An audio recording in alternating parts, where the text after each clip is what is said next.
In the time prior to the emergence, the Garden Realm existed as a land of plenty. The Landplaque people filled endless days with a myriad of activities. Then came the Starnum. The Starnum's ability to manifest objects and outcomes of their desire blinded their vision to the balance that existed in the garden, and in their era, a change began. Before they realized what was happening, the garden drained them of their abilities, absorbing their manifesting energies into the landscape and leaving them with only mastery of the mind. Now charged with the foreign energy, the garden erupted with power. The sky crystal cracked, and strange life forms emerged. Manifesting energy imbued the essence of all things with sentience. The paradigm of reality shifted, revealing a new garden, Nuovarden. In the 100 years since, the denizens continued to seek knowledge of the changed realm, discovering forgotten ruins, dangerous creatures, and lost technology. Guided by creativity and the power of imagination, characters explore endless possibilities in a vast new world, evolving greater strength, improved skills, and command of the ever-changing landscape.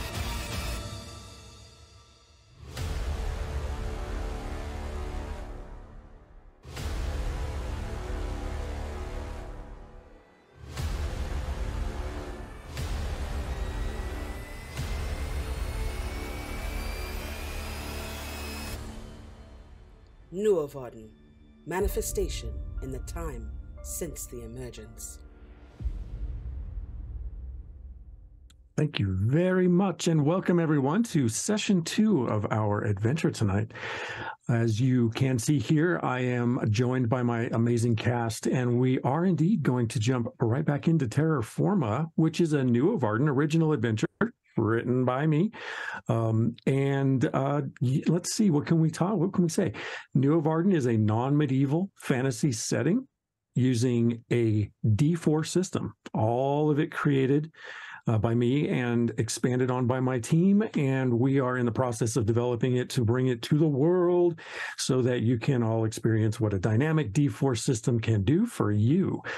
Tonight, we are going to pick right up with action, and what we're going to do first is have our players introduce their characters as a reminder of who they're playing, what they can do, and what they look like. And if I can, I will start with Kevin, who will tell us about Caban Moss.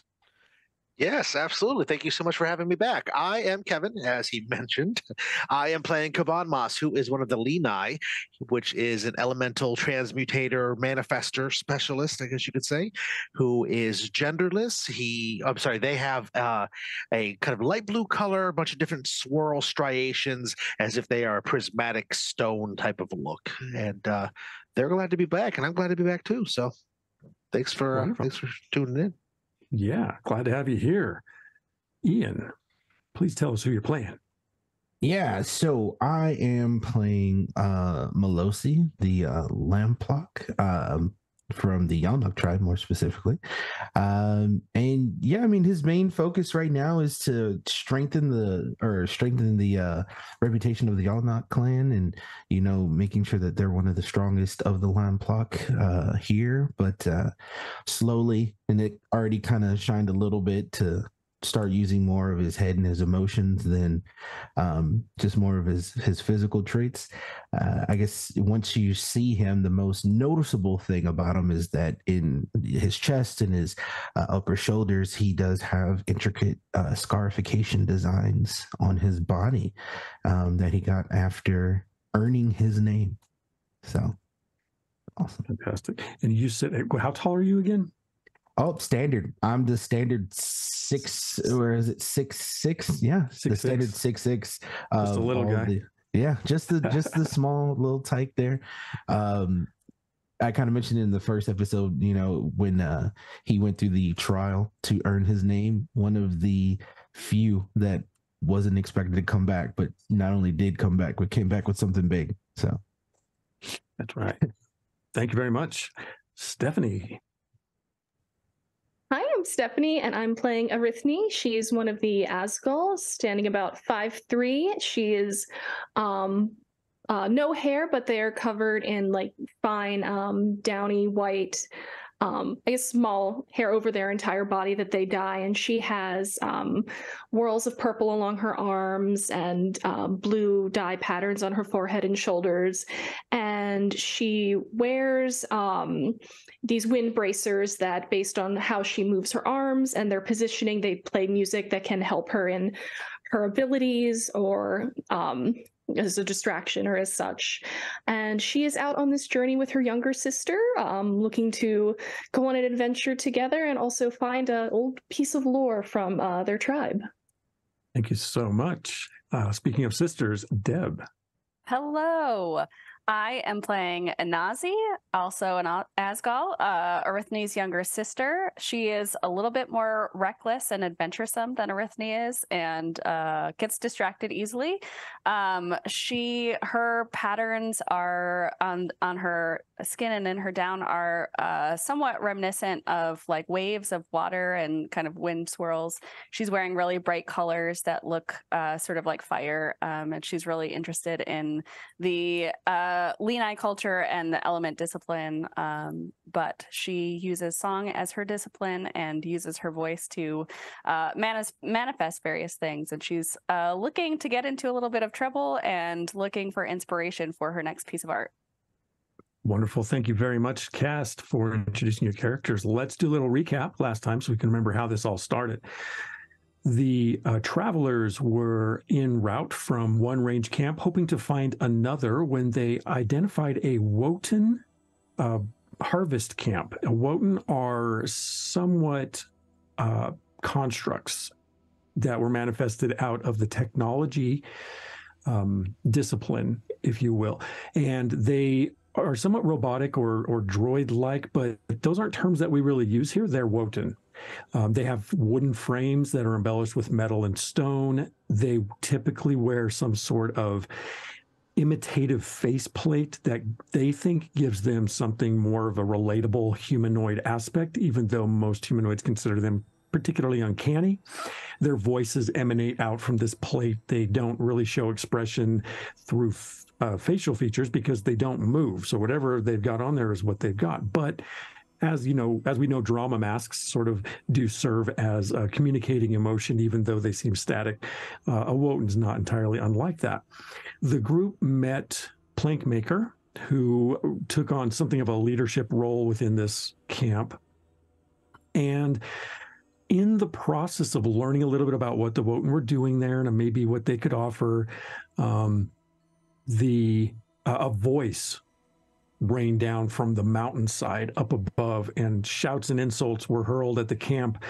Plankmaker had to admit that there was a Lenai leader up in a Lenai colony up on the mountain who was very angry with them being there and was constantly threatening them. And so the group sort of were navigating maybe how to help the Wotan and navigate what was going on with this Lenai when the Lenai attacked.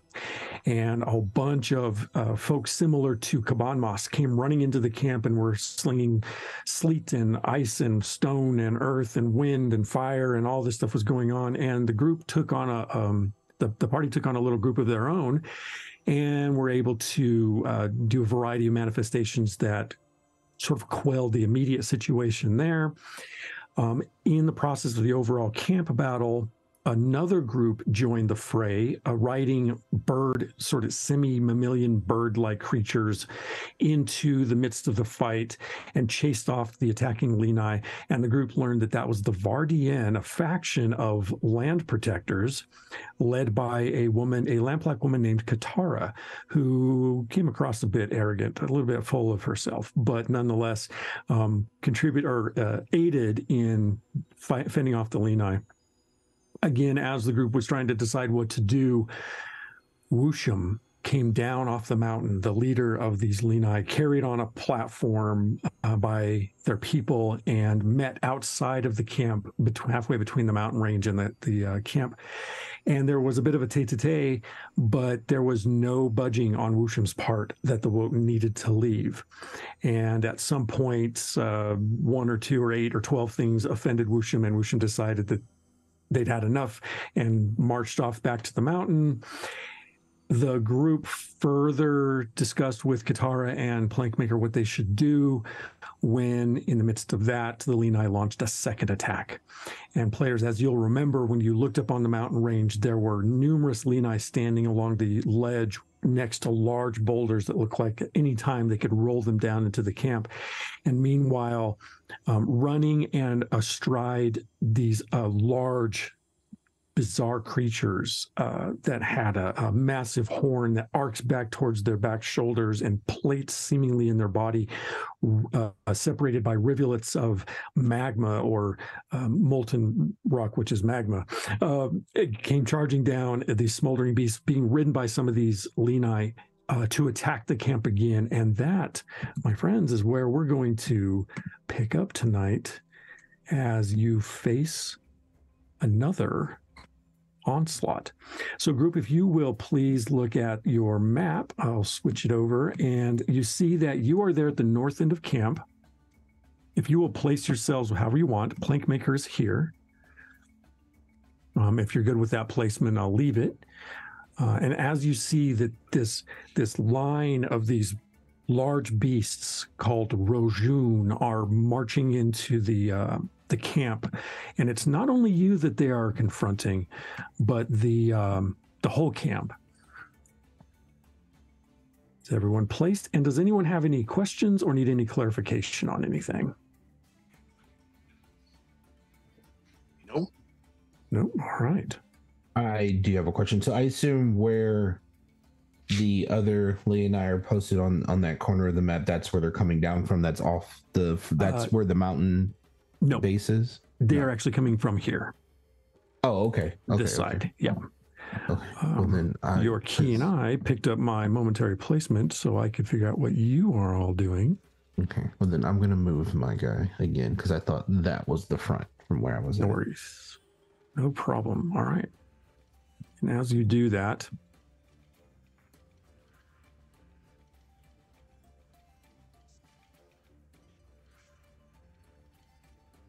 you brace for the attack as a hulking beast with 2 riders charge at you. The beast features a savage horn that curls back from its head, coming to a point aimed at its back. Red Lenai generate blazing fires in their hands, cackling and whooping like overstimulated children.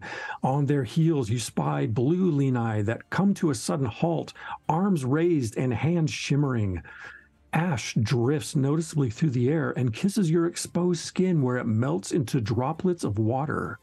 An instant later, the air around you turns to a swirling, stinging, blinding ice storm. And group, as the ice swirls around you, you cannot see now as these creatures are approaching. And as those blue Lenai whipped up this storm, it engulfs you. And you are momentarily bereft as these creatures charge into your midst. And I'm going to give my little fellas a little extra attack time. So get my size correct.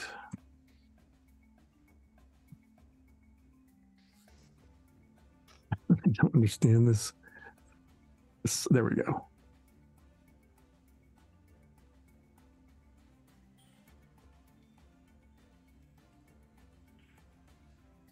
So, Ty, I know we did level up.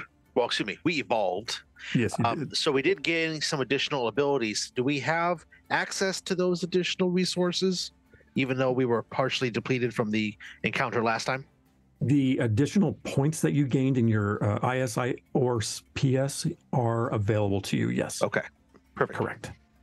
Thank you for that question. Excellent question. And so let us see as as you're standing in this swirling, stinging snowstorm, all of a sudden appearing out of nowhere, the mist and snow evaporating as this smoldering beast charges into your midst, roaring. These creatures attack. And the Lenai will go, let's see, they'll go first.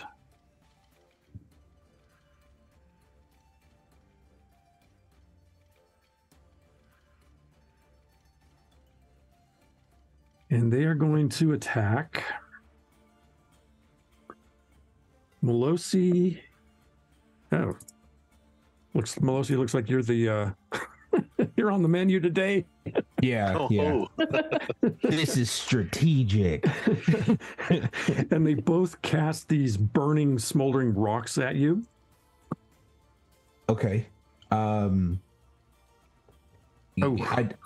I'd like to react, but I'll wait because I think I interrupted you. No, you're good. They're going first, so you'll have to hold on just a second. Sure. As these stones explode in your midst, both of them hitting you.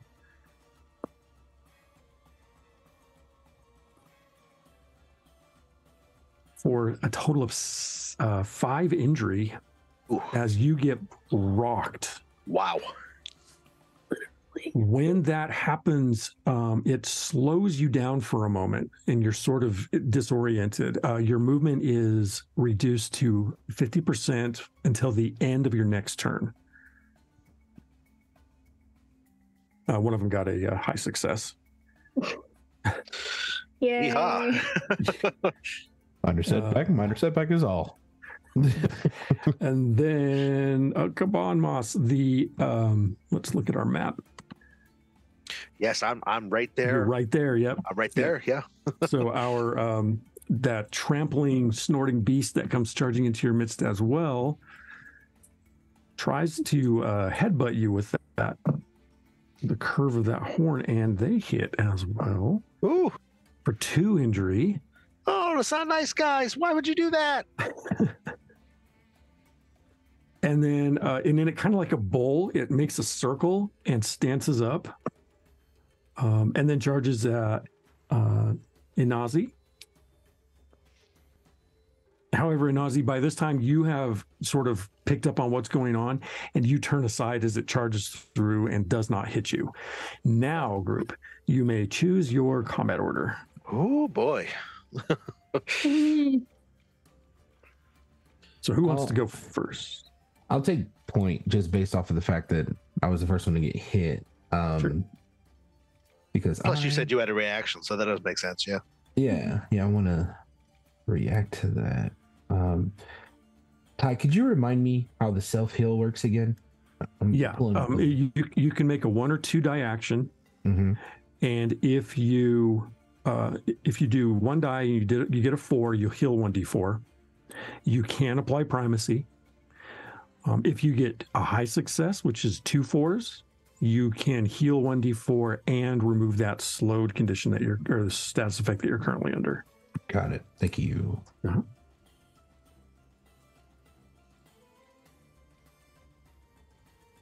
Okay. Well, yeah, no, Who's going? I'm good to go first. Oh, who's going second? Or third or fourth? I can go second. Yeah, I was I'd like to react too, but I'm happy to have everybody else go first. I think Kaban Moss is not a fighter, so he's he might be going to take a moment to kind of get his bearings, see what's going on for a second. Great. You want to go fourth? I'll go third. Sure. All right. Okay, Melosi, having taken such a massive hit and a little bit burned and impacted, what would you like to do? So I definitely want to enact that self-heal feature that I have, but I only want to use one of my dice cash because I could use the second one for an attack. Yes, you can. Okay. So I'm going to do that. And so for everybody else's edification, the group each has 2 dice currently in their dice cache, and in turn order, the dice can be split into 2 actions, or they can be made as 1 2-die single action. And that is a choice that the characters always have, but you may never have more than 2 actions, and you may never use more than 2 dice for 1 action. So I'm just going to take this as it is. So I rolled a 4. Nice. So thank the gods on that one. So roll 1d4 and heal that many. Cool. 3. Nice. All right. Beautiful. And with that, I would like to use my creature morph to turn into something that could burrow underneath those Leonine. Sure. Okay. So do keep in mind that the Leonine are currently riding the Rojun, but a very common burrowing creature is called a Larkler. It's kind of a dog-sized, blue-skinned, sightless lizard. And they have a burrowing speed in addition to their ground speed. Their burrowing speed is 16 feet any direction. So you can and that's in addition to their 32 ground speed. So anything above ground up to 32 feet or anything underground up to 16 feet. And how far away are they from me right now? Let's just kind of estimate by the map where you're at. They are like 8 feet. Okay. So I could... And 12 feet, you'd be under them, yeah. Okay. So I'd like to do that. I'd like to creature morph into that Larkler and burrow right underneath them. Okay. And I want to kind of like, after taking that, hit that quick heal, like super quick creature morph, nothing fancy, and just start burrowing underneath under where they are. And I'd like to go the 12 and then pop back out from under them and like... Let me stop you right there. Sure. Just because you do have to morph, so you'll have to succeed on your morph. Oh, well, yeah. Okay. Beautiful, beautiful. Well, let me roll that. I'd like to use a primacy to turn that 3 to a 4. You got it. Awesome. Okay, so with using the primacy, I got the 4. Okay. You are so you morph into this lizard it's about 3 feet long, and your burrow is 32 feet. I stand corrected. I'm looking at the block now. Now a Larkler is something you should know. A Larkler only has an IS of 4, so after the 4 damage would kick you out with 4 damage back to form. So keep that in mind. Okay. But your big advantage there is your burrow. Your damage factor on these is actually -1. They're quite a bit smaller than you, but you do have that extra mobility. Okay. Oh, essentially, I want to go under one of these guys and kind of either do something that's like a grapple to where they can't move any further, or if possible, kind of get them in a hole a little bit. I know they won't fully be pulled under, but something to at least like fully slow them down. So in fact of the matter, now you won't have any more actions to do this yet, but when it's your turn again on it, if you're successful on that, you absolutely can pull them as far back down as you have movement for the burrow. You could burrow them back down under the ground if you wish. And it's actually a common strategy of this creature. Awesome. And that's my turn. I do have a quick question though. With the Larkler, because I assume they're still going to be moving, so I don't think they're going to stop moving. Is there a way that I have some type of like tremor sense to know which direction they're going, or am I burrowing blind? Yeah, you're the creature. So the awkward thing about the creature morph is you don't get the special per se. But let me look at the. It's actually not considered a special. Yep, they use vibration to identify their surroundings and entities. So I will give you that. Cool, and then that's me. All right, very cool. Arithne. So Arithne had initially been going to heal, but on seeing that charge her sister, she is going to use a sonic attack on the Larkler, I believe was what their writing is called. What they're writing is a Rojun. A Rojun, sorry. Yes, Melosi turned into a Larkler. That's right. Okay, so I'm going to use 2 die on that one. And how does it work again?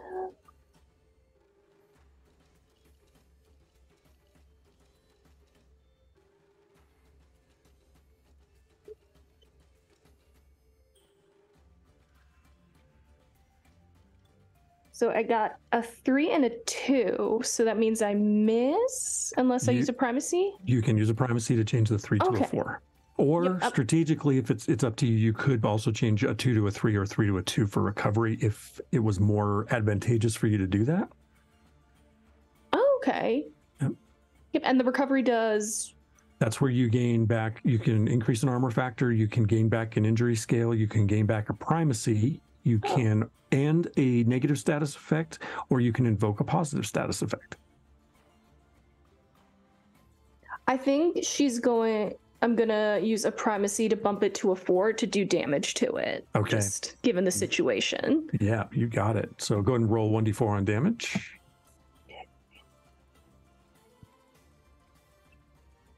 That was a 2. Okay. Check my stat block here, make sure I know what I've got going. Okay.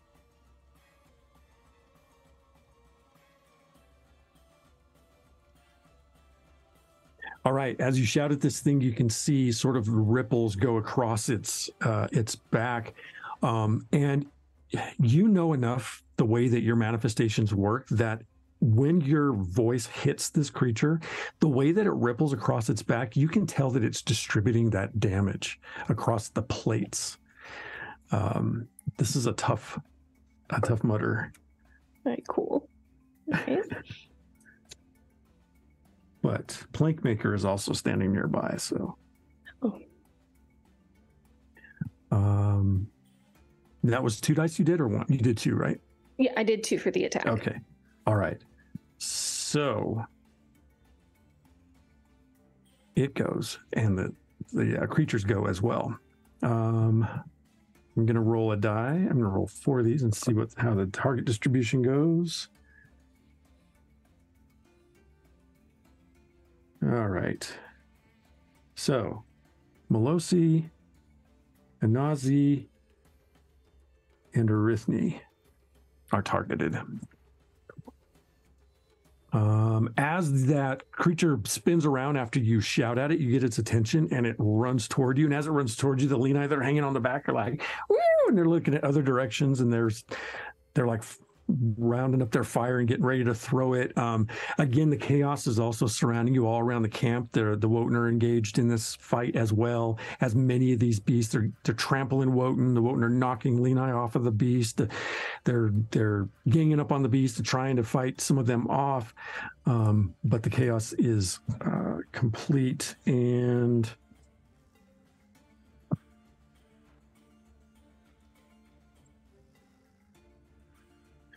okay, Molosi, again, those fiery rocks come flying at you from the Leni, and 1 does hit you. However, it's only 1 injury. Do you have armor? I do. Did you reduce that last damage by 1? I did. Okay, good. All right, and you only take 1 more on this time now because your armor is not useful. You do suffer that injury. It's so. Oh, I'm sorry. I can't target you. You're underground. I was going to ask that. Okay, cool. No, you're good. However, that means Inazi is going to take 1 injury. Cool. Okay. And then Arithne, you're trying to dance out of the way as this thing comes like tromping around where you're at. That's a 2-3. I'm going to use 1 primacy to bump it to a 4 to hit you with that horn. That is 1 injury. However, this creature also does additional damage to the tune of 2 more. You take 3 injuries on that. Okay. Still up.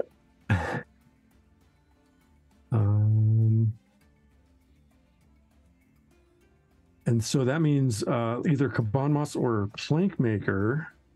Cabanmas, you are also being targeted then by one of these creatures. And as the creature swings its head around and hits Arithne, it eyes you and also tries to butt you once. Oh, that's a 4. And that's also for 3 injury.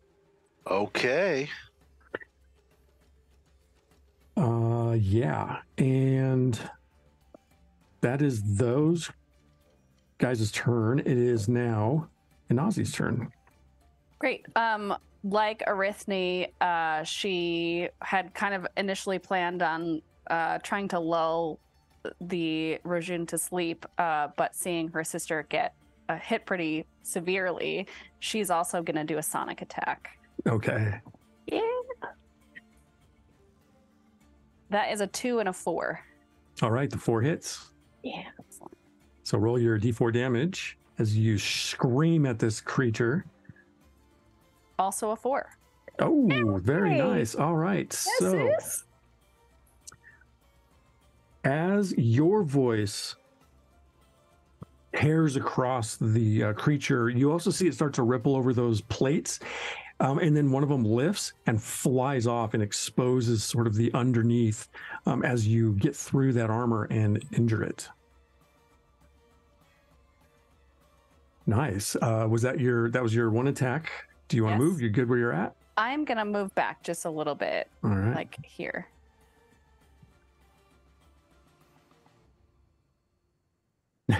You're checking out. Okay, very good. And I helped. Yep. Yay! Plankmaker lifts their arm, and they've got this mechanism on the back of their arm that's attached, and it's got kind of like a tension mechanism to it that's affixed in place. And then as they lift their arm, they manifest ammunition into the arm, and they fire it at the Rojun. Wow. Let's go, Plankmaker. Yeah. I got to see how powerful Plankmaker is. Hey, I'm friends with that guy. Oh yeah, you go for it, Plankmaker. Oh, that is a massive hit as Plankmaker's bolt goes sinking straight into the injury that Inazi had just ripped open, and it sinks straight into that sort of magmatic flesh that's like on the back left hindquarter of the Rojun, and the Rojun roars in pain.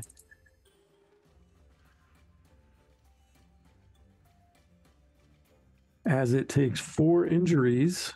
Ooh. From Plankmaker's shot, and it is hobbled for a moment, which means that its physical actions are at an increased difficulty scale for a moment.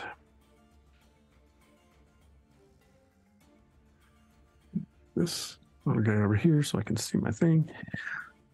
Okay, and the Lenai that are on the back, they're like, "Hey, what are you doing, our guy?" and start throwing a bit of a tantrum about it. However, it is Kabanmas's turn.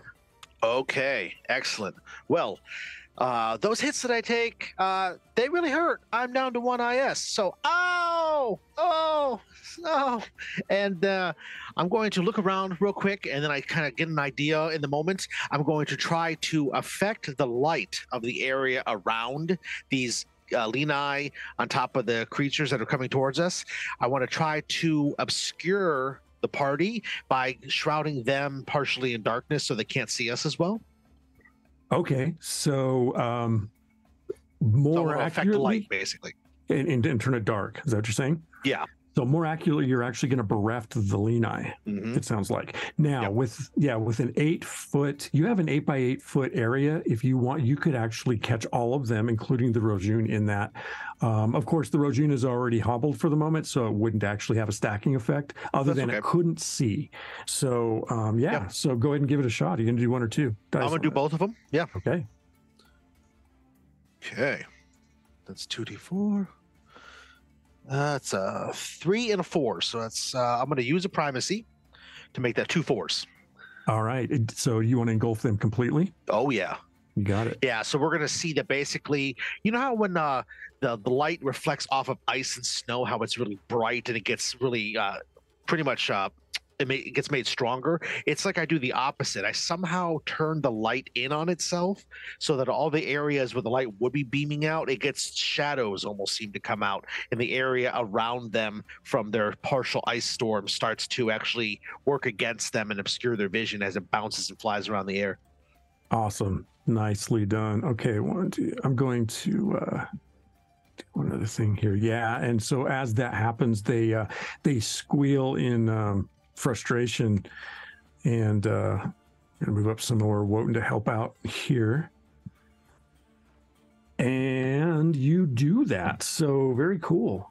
They are bereft, which means that anything that they do line of sight is obscured. And are you good? Is that your turn? That's it. All right. It is Malosi's turn. Perfect. So I'm technically probably right here. I didn't move my token. I just want to go full trapdoor spider and just like start dragging them down. All right. I'm going to use both my die on this one. So I get the idea that you're sort of popping up and grabbing for like a dangling leg or something. Yeah. Well, I'd like to be as specific as possible because I know friendly fire is a thing, and I don't want to accidentally grab someone else. I hopefully I want to use like that vibration sensory thing to know that, okay, this is a very big vibration. I should be aiming for this one. Yeah, based on the fact that when you went in, when you were heading over, you went in, you knew where the creature was, and then you went under, and you could tell based on the number of stomps and things like that what was going on. For sure, you know you're under your target. All right, here we go. Okay. So I got double threes. I really want to do this, and I actually have a couple primacy to spare, unless. So one thing, because they are bereft, your attacks against them are actually at a decreased difficulty scale, so that works. So what you get there is you get your success and recovery. However, before you do that, I do get a challenge roll, so they do have a chance to pull their leg out of your maw. Okay, that is a 3, and they cannot bump it. They need a 4 to succeed, so you are good. So you grab this, you grab the leg, you feel it in your jaw, like a little Kaban Moss size leg. And yeah, you pull them down. So you can move another creature that's your size factor half your speed. So you can burrow it back down 16 feet if that's how far you want to go. Yeah, I want to make it deep. Do I know which one of the Leonii it is? Are they the red one or it's the red one? Yeah, because you jumped up underneath the Rojun, right? Yeah. So I'd say it's this one right here. This one. Yeah. Okay. And I would assume that like their main elemental thing is fire. Yeah. They are elemental. You know that. Okay. I don't know much more than that. Okay. I'm fire, but yeah. No, I'm gonna grab this guy and burrow down 16 feet, and I kind of want. I hope it like looks like they're doing their thing, and then all of a sudden I just jump out, grab them, and it's one of these like. The more disturbing thing is they're actually shrouded in darkness now because of Kaban Moss. Oh yes. So what happened is they're like trying to figure out what's going on, and all of a sudden one of them feels your jaw clamp on their foot and yoink them off of the back of the Rojun, and then they're going underneath the ground trying to figure out what is going on. If you want to show me where you move to, I'll trail that guy along behind you. Yeah, I want to move them away from everyone, like from their support. Yes. So you've got 4 squares you can go. Okay. 1, 2, 3, 4. Yeah. If that's okay. I assume since I'm underground, like I have to worry about like running into anybody or like right out of the way. You're making your own space here. Yeah. And, so you've got that one. Go ahead. Yeah, no, that's me. I'm happy with that. All right. Yeah. Got one of them out of the way. You absolutely have. And and at a substantial at an increased difficulty scale on their part because you've got them in a tight quarter. Very cool. And that takes us then to Arithne. Great. I'm gonna use a healing song on Kaban Moss Okay. because that's looking rough. Are you going to go 1 or 2 dice? I'm gonna go 2 because Thank you, friend. Because why not? And that is, I'm gonna use another primacy because that's the exact same roll as before, a 3 and a 2. Okay. So I'm gonna use another primacy to make that a success, and then it is restores 1d4. Correct. So it's just 2, but you know, it's That's the same okay. rolls I did last time. I will gladly take that. Thank you. It's like the exact same ones. And is that your turn? I'm gonna move a little bit Okay. because even though they can't see me, I want to. Can I get like behind this? Mm-hmm. Okay, I'm gonna try to use that as cover. Okay, you got it. So yeah, so that is an armor factor 2 when you're behind that building. Nice. All right. Meanwhile, let's see if the creature can figure out how to get out of this situation.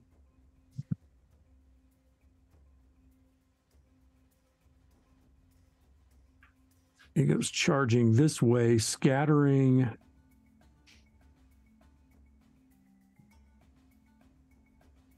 Oops. Oh, just assume they're scattered. Scattering the Wotan that are fighting the blue Lenai as they shout. And this Lenai comes out ha, ha, ha, and is in a happier mood now. However, there's a hovering area of darkness right here, Kaban Moss. And so it's hard to tell what's happening except for the shouts of dismay from the Wotan and the sound of a flaring blast on the other side of that doesn't seem to be aimed in anyone's direction. However, if I can get hold of it. No, you get out of my way. Wotan goes flying past the corner of your eye as it gets blasted. Apparently by that Lenai. And then the Rojun is also going to attack, and you hear a thwomp and another Wotan. The Wotans have such a distinct sound when they express that you know that another one got hit. And yeah, now my Rojun has something called a Lair Feat. And it is going to try and recover its armor factors. And it's a free attempt. And I rolled a 2, so it does not recover its armor factors. It's still injured. All right. That then takes us to Inazi. Can I see the Lenai that is with Melosi or not? No, that, in fact, you don't have any idea what happened there. Because it was totally shrouded in darkness, and then there's just one. Yeah. And it's probably kind of hard for me to see anyone else because of the darkness. So there's a big block of black in front of you. Yeah. If I move over like here next to Arithne, mm-hmm. Then can I do another sonic attack on the Rojun? You're actually right there. You're smack behind that building. Okay. But you could move around to like here and do it. Okay, great. I will do that. Oh, I'm sorry. That I thought that was Arithne. Yes, I'll give you that. Sorry. Okay, great. And I will try another sonic attack. Go for it. That is a 1 and a 2. So I'm going to use a primacy to bump the 1 to it and have double 2s. Okay. Now, Kaban Moss, you're up next, and you have a full dice cache. Would you like to assist Inazi on that attempt. Oh, yeah. Let's do that. Definitely. All right. So it's a 1d4 out of your dice cache. Okay. Don't roll a 1. Don't roll a 1. Don't roll a 1. Don't roll a 1. Don't roll a 1. It's a 3. Okay. Hey.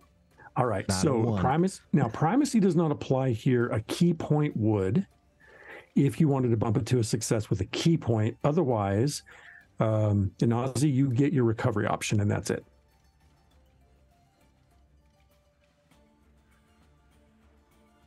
And I think, did you all get key points last time? I think you did. I might have missed what that is. So a key point, KEY, is when any player does something strategically profound, really good role playing, something worth awarding. Everyone gets a key point. No, we had to have gotten at least 10 then. I mean, based off the last episode, 10 is Yeah. modest. For sure. I think so. I was downplaying it, Now, I don't remember if I actually awarded any last session. I don't know if chat remembers either. No. I don't remember hearing that. If I Recall. If I didn't, you would know it. So I would say you don't have it. So in this case, the 3 is not a success. It doesn't help in Aussie, but in Aussie, you do get your recovery. What would you like to take?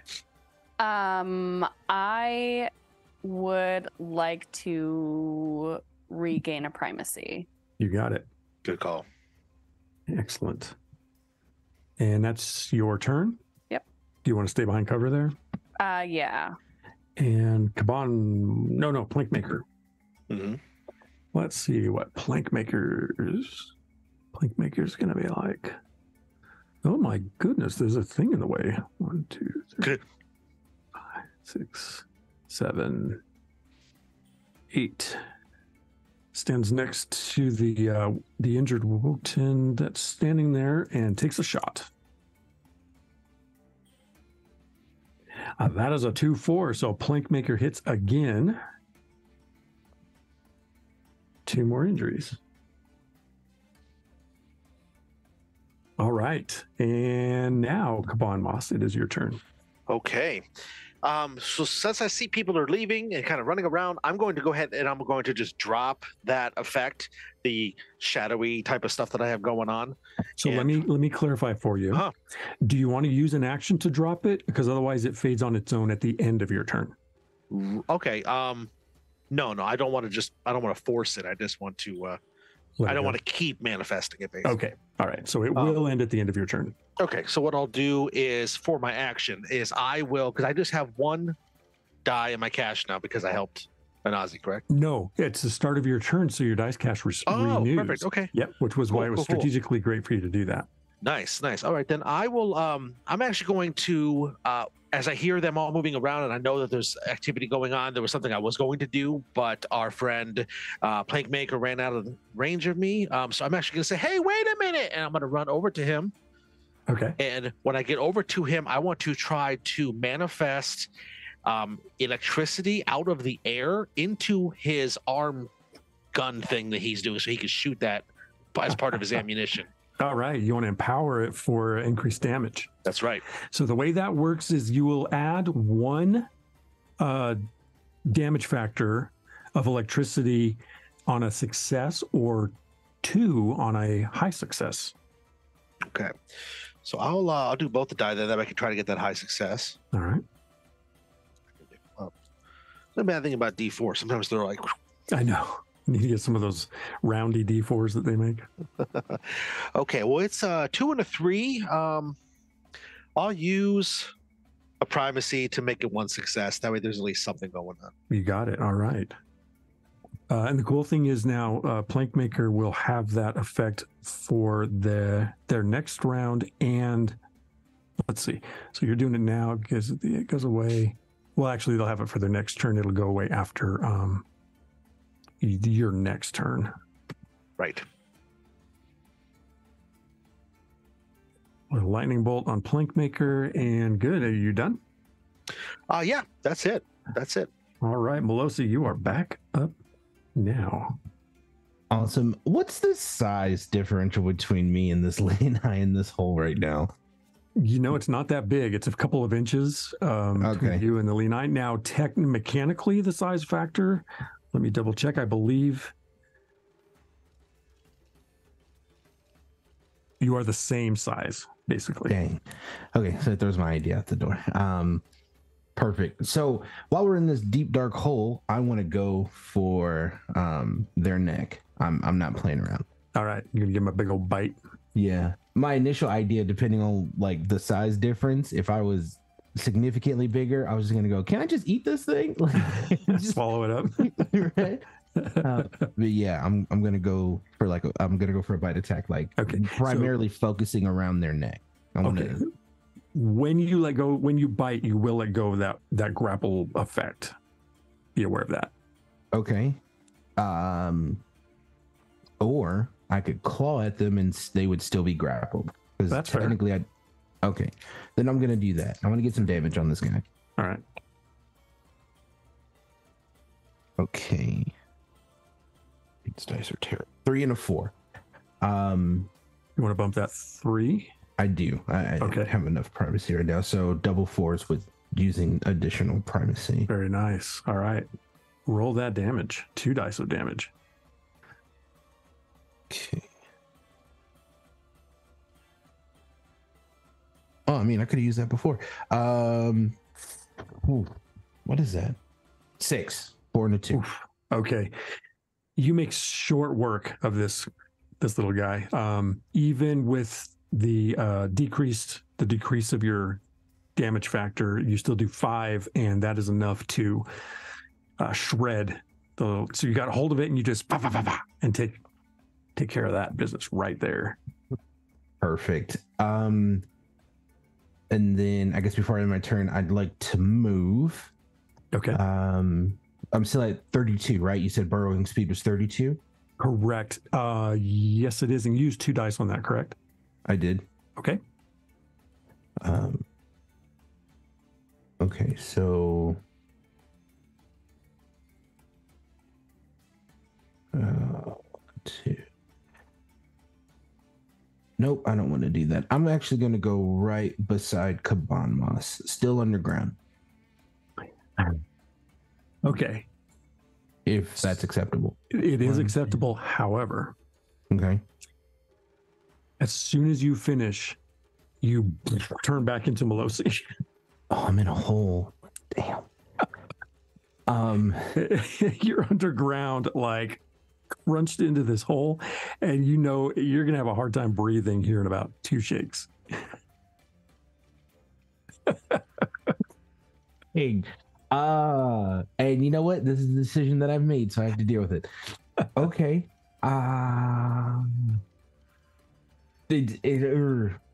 If I could yell, as if that's okay to just be like, Sure. Yeah, hey. Okay. Yeah. Hey, here we are. Okay, I'm good. Okay. So we're gonna make a little thing here that says, how am I doing? Yeah, we'll just put like, whoa. Oh, jeez. I didn't even think of that. And that is your turn, correct? That's my turn. Yeah. Arithne, you are up. Okay, can I see if I how many squares of movement did you say I have? 8? Yes. Okay. Okay, if I get over here, would I be in range to attack? Absolutely. Okay. Yeah. I want to spin my bracers around on my arms so they make this like kind of like when you like run your finger around the rim of a glass, this like warping, ringing sound, and use confuse on them. You want to do it as an area? Yes. Okay. Yes, indeed. Okay.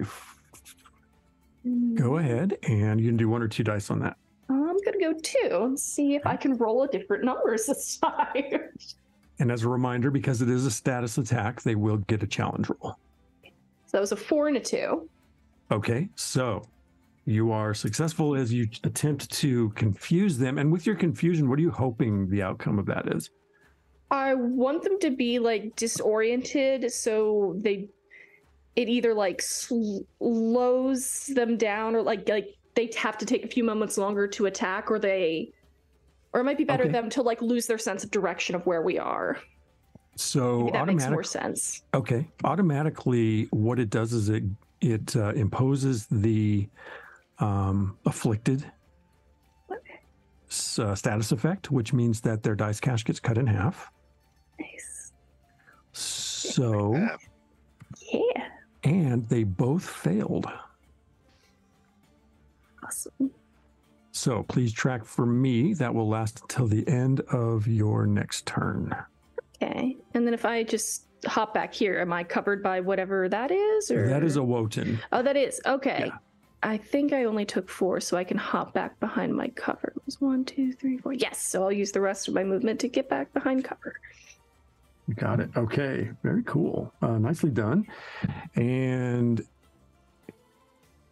all right. If I roll any ones, then the Rojun and or Lenai will attack the party. Otherwise, they're going to be attacking those Wotan around them. I rolled a 1 and a 3, so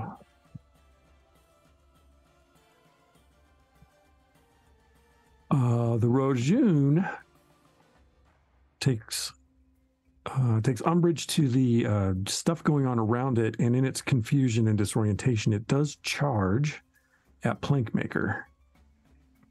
The Lenai, however, is going to have to make a called roll body to see if it stays on, because did not. So the Lenai goes boink and falls off, and the Rojun charges Plankmaker because it is down to 1 die. Ooh, that's a hit. Nonetheless, Plankmaker gets rocked for 4 injuries. Yikes! And the Wotan goes and says, "Oh my!" but keeps his feet. Does not fall down, and the Lenai pops up and attempts to catch the Wotan on fire that's next to him, but does not succeed because it is severely afflicted. That takes us to Inazi. All right. I'm going to hop back over here and just try another sonic attack. All right. That is a 2 and a 3. I'm going to use a primacy and bump the 3 to a 4. Okay.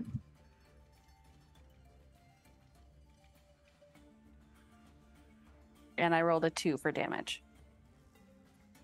Very nice. All right. You knock another bit of the plating off of the creature as you just continue to shout at it. And as you do it, just like a wind blast peels those plates off of it. Very nice. And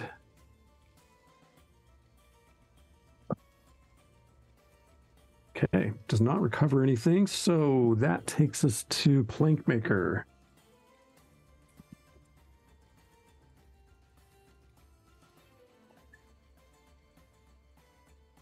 Plankmaker takes a step back and fires again. Like a boss, I'm going to use a primacy to make that a high success.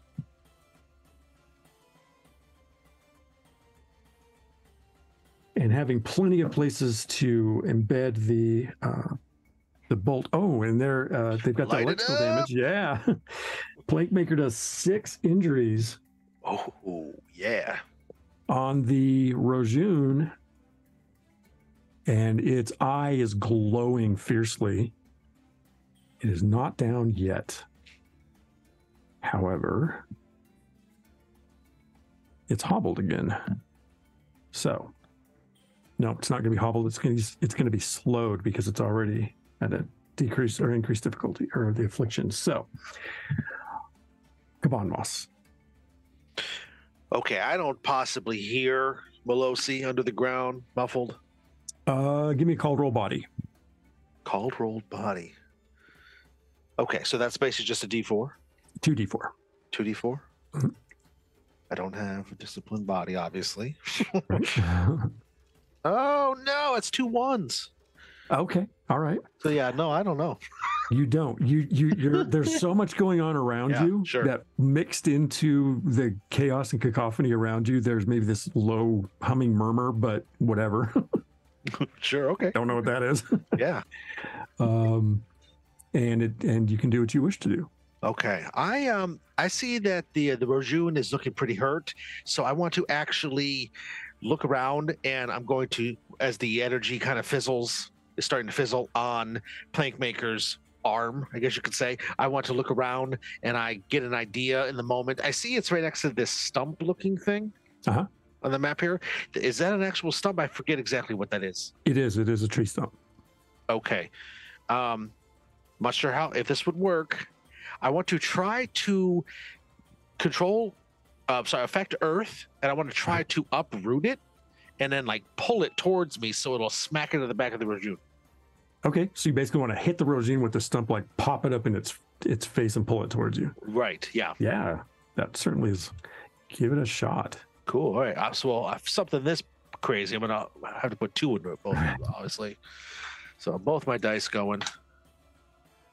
It's a 4 and a 1. Nice. So we'll take that single success, I guess. Yep, and take that damage. The damage is 1d4. 1d4. Cool, I can do that too. 2. All right. And you pop the stump up in the creature's face. It throws its head back, and then you drag it over in front of you and Plankmaker. Yeah. And that is your turn? Mm-hmm. Yep. Cool. Melosi, you are back in business. Gotta get out of this hole. I'm gonna try and morph again because that's the only thing I can think of to like. I just need to get out of this hole before. I will say you're not too deep because you use most of your range to go back instead of down. So you're not too far underneath. But it might be easier if you were to morph to climb your way out of it. But kind of up to you. I was also like, how deep would you say that I am from like? I would say probably about 2 feet. Okay, could I use my enhanced body ability just to kind of like Power out? Yeah, just power out. See if you can give yourself an enhanced strength there. Yeah, 1 or 2 dice. I'm gonna go 2 because I want to. Yeah, I'm gonna go 2. Right. Can I assist him at all with maybe the churning of the earth have somehow loosened up the ground a little bit? Let's see what the roll is. And actually, you're out of dice because you spent them both. Oh, that's right. Okay. Yep. 2, 4. Okay. All right. So yeah, you give yourself you basically in this instance, I think what it'll do is it will decrease the difficulty for you to claw your way out of there. Actually, what it'll do is it'll give you the mobility status effect. How's that? So that's going to allow you to claw your way out of here without getting stuck. Okay. It won't even reduce your speed. You'll be able to move 2 feet out and still have basically your full speed left. Oh, okay. Then I would like to do that. Like I would like to take 2 feet to get out. Kind of one of those like, that was a bad idea. Moss does like a whoa. He looks up at him and goes, all right, and stands up and he goes, okay, here we go, and then looks around to kind of get his bearings. You see a pretty tattered Rojun, a handful of Lenai that are engaged with half with the party and half with other Wotan. Yeah, it's a party. It's a party. Sweet. I'm gonna hang out here next to Kaban Moss because I just got here. There was something happening underground that was crazy. Now we're up here. It's even crazier. Now you still have a die left, correct? I do. So you have 2 options. You can take an action, or you can hold it if you want to try to assist somebody else. That is not correct. I use both my die on that option. Oh, okay. Because I got a 2 and a 4. So no. Okay. Yeah, that's it. I'm hanging out. All right, you got it. All right, Rithni. How beat up is Plankmaker looking? Plankmaker lost some of the embellishment, the stone and metal. They look pretty hardy overall, much better than Kaban Moss looked. But there's some damage. There's some splinters on the ground. Yeah. Okay. I think.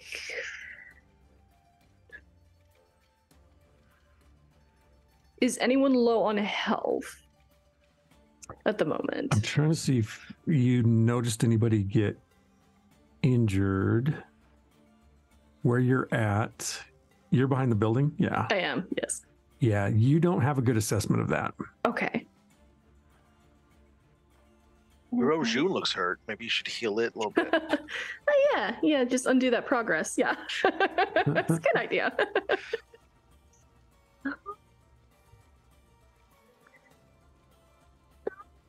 See.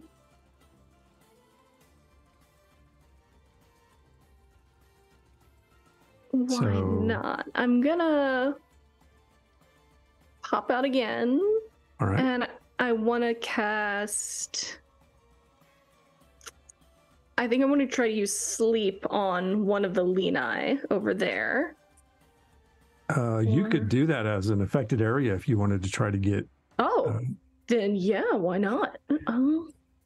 Because what that would let you do is get. Technically, you could get those 4 squares at a minimum if you're successful. Okay. If you went on this side, you would get the Wotan that's right there as well. But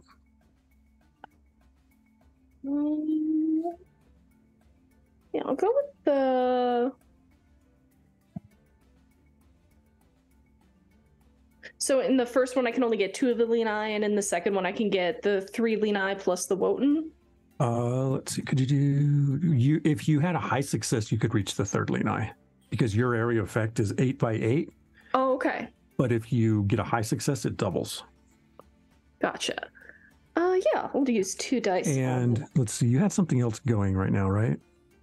I had used confusion. Okay, so the confusion will end at the end of this turn if you don't maintain it. Gotcha. Do I need to spend a dice to maintain it, or do I just... You would have to roll. Okay. And it would be an action if you wanted to try and maintain it. Yes. Okay. I'm going to try to maintain it. Okay, so give us that roll first. I assume you want to use 1 roll for that and then 1 roll to try and make it go to sleep. Okay. Just split the difference this time. That is 2. So okay, so that's not successful. Yeah, you could try that again, or you can go with your original plan and try to do the try to knock the Lenai asleep. Either way, it's up to you. I'll try to knock them out because I feel like that would help. And we can just focus on the. And that's a 3, so I'm going to use a primacy to make that a 4. All right, let me check my challenge. This is a song, so. Low on primacy. No, that did not work for them. Yeah. All right. Those 2 pass out. Nice. Should help. Very cool. And I'm going to get back behind cover. Just hopping back and forth back there. That's very roguey of you. Just like I'm just hopscotching back and forth. Okay, cool. So those 2 boom, fall over. And anything else for Arithne? Nope, you already moved. You already did everything. Yep, all covered. Okay, let's see. Let's see what our Rojun is going to do. That is, nope. It turns its attention on the Wotan behind it. We use a primacy as it hits. Oh, sends that Wotan down and out. Oh no. And then it charges this one. Its other die. That is also a hit. and staggers it as it charges in and hits it. And then it attempts to heal itself and is not successful. So, Hardy and Nazi, it is your turn. Great. I think she kind of feels bad for the Rojun and doesn't want to kill it, but also sees all the damage that it has done. So she's really struggling between a sonic attack or sleep. And I think she's going to try sleep. Okay. Go for it. 1 or 2 dice. 1. Okay. I'll roll my challenge die. That is a 3. So I'm going to use another primacy to bump it to a 4. All right. And the Rojun staggers and goes down. Let's see. And that means the confusion effect ends. So, anything else for Inazi? I am going to keep my other die to see if I can assist somebody else. Okay.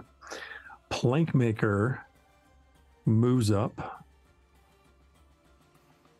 to the sleeping Rojun and coldly shoots it. Ooh. I mean, Farrah killed one of the Wotans, so. Yep. And that is enough. Nice. As this creature is put down and Plankmaker turns and says, we had enough of the chaos from this one. There's plenty of damage to go around. And Kabonmos. Alrighty. So the 2 that are lying on the ground, the 2 other Lenai who are lying on the ground, the one that Arithne has put to sleep, I want to try to affect the earth again to try to make it so that it comes up either the stone or maybe even kind of semi liquefied the dirt that they might be lying on, so that it comes up and it binds their arms on the ground, so they're like basically pinned to the ground, tied to the ground type of situation, but they can't just break out. That way when they do wake up, they're going to be held there. Yeah, that won't last very long unless you maintain it, but go ahead and give it a quick shot and see how it goes. I'm just going to go big or go home. I'm going to do both my die. And this is a decreased difficulty scale. Okay. Well, I don't think 2 1s is going to really work all that well. Alas. Anybody want to assist? Sure, why not? Okay, go for it. 4. Oh, there you go. Cool. Okay. All right. Thank you. So, for the moment, the 2 sleeping Lenai are restrained. And let's take, and as that happens, the battle ends again. And the Lenai leave the area. And there's Wotan bodies laying around. There's Lenai bodies laying around. It literally was a pretty substantial battle. Skirmish, we'll call it. But given the number of individuals involved. The rest of you move up, Plankmaker as well. You address the Lenai that are being held by Kabonmos's earthen bind, and they use more permanent bindings to keep them restrained. Eventually, they wake up as well. And in typical Lenai fashion, they're sort of perplexed about, like, what's going on here, and what are you doing, and did we win, and wasn't that fun, and and all the stuff. However, I think I forgot to share a bit of information. Let's see. Is everybody okay? A detail that I overlooked while this din was going on, and in fact, when Kabonmos was trying to hear Melosi, the reason why you couldn't hear the murmur is because somewhere up on the mountain range, there was a booming voice that echoed down, but it was not Wusham. This voice had a sort of soothing timbre, and something about it was equally engaging and frightening, as if it held some authority of the mountain itself. And you almost didn't acknowledge it in the din, but then as things calmed down here, you realize that was a factor. What in the world was that?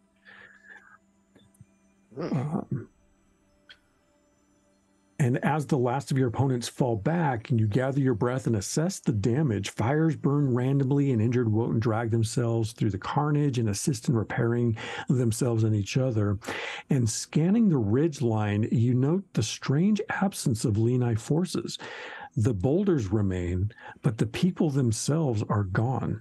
And Plankmaker steps up. Unusual, they say. Something is wrong. This one and these must investigate the Lenai. They may need the help of these.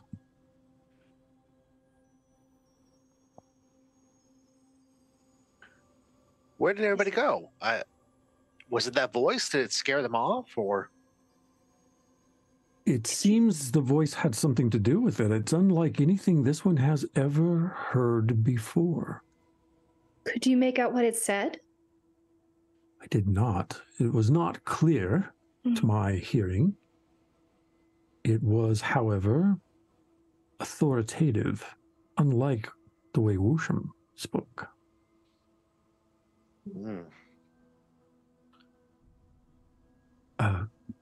We can contemplate that a moment. How is everyone?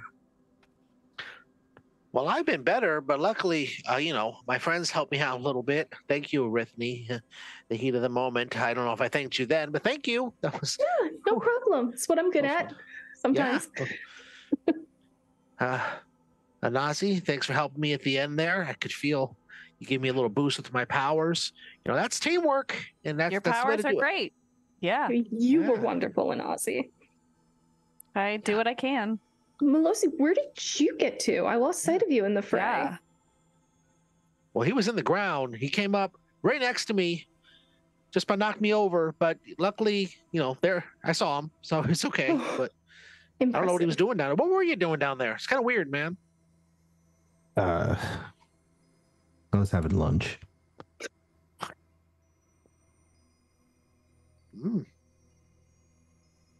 Kind of weird. Just gonna leave it at that. Just gotta walk away. Okay. You know what? Okay. We don't need to follow up on that one. No, I think we're good. We're good. So Got enough mysteries around here today. yeah. So we didn't see the figure. We just saw that we heard the voice, and then everything. All the Lenai who were attacking were basically gone. Yeah, all those forces up on the ledge, they left the boulder sitting there. There's not a single one up there. Huh.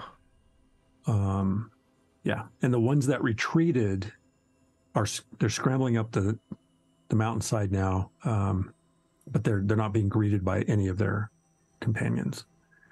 We're gonna have to we're just gonna have to go up there. It doesn't seem like staying down here and then just fighting wave after wave is getting much progress. We're gonna have to go up there. Yeah, I mean that makes sense, I guess. Anazi, what do you think? I mean, you've seen a lot of stuff. Yeah. Is the volcano still active? That's a concern. I don't think it's a great idea to just sit here and wait for them to keep attacking. Yeah, I mean, look at all the damage they caused here. I mean, I like a crazy fun time as much as anybody, but this is ridiculous. I mean, look at it around here. These poor Wotan, they got to rebuild this stuff. They got to fix this stuff. Yeah, this was all unnecessary. This could have been a conversation.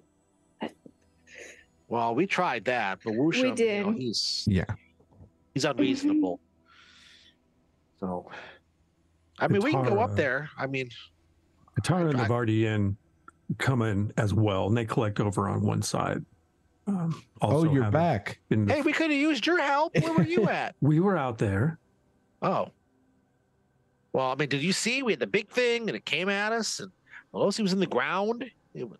Oh, I don't know about Melosi, but yeah, we saw the big things and the little things. Did you see who was up on the ridge talking and yelling? It sounded real serious like. No, but it did sound serious. Yeah. I don't know. I don't know what that was. Plankmaker says, Katara, will you assist this one in investigating what happened up there? And Katara hesitates and then says, we'll ride up the North Ridge and come in behind the colony, but I'm not risking more of my people for those troublemakers. And Plankmaker says, this one leaves this one to your judgment. If one of your colonies is willing to spare a ride for a moment, they can stay down here and help kind of get things together. I'm more than happy to go with you up the North Ridge. Oh, if you wish. If you wish, I'd be happy to have you along, of course. Yeah, I'm actually very curious to see what's actually going on, and with your transportation, I think we'd have a good vantage point. Very well. Plankmaker says, I'm hoping that we'll all go, but not on the north side. All of us. I think we may have an advantage coming from both ends, up the front and then the north edge as well. But I think we should divide our forces. I mean, that doesn't sound very tactical to me. I mean, that sounds like pretty dangerous. I think right now we need to figure out what we're dealing with first. I mean, we know Woosham's up there. We know there are more Leonai, but there's obviously you all heard another voice that wasn't Woosham. So it leads to think that maybe there's somebody who's more important than Woosham up there. Maybe they have a better resolve. That would be nice. Yeah.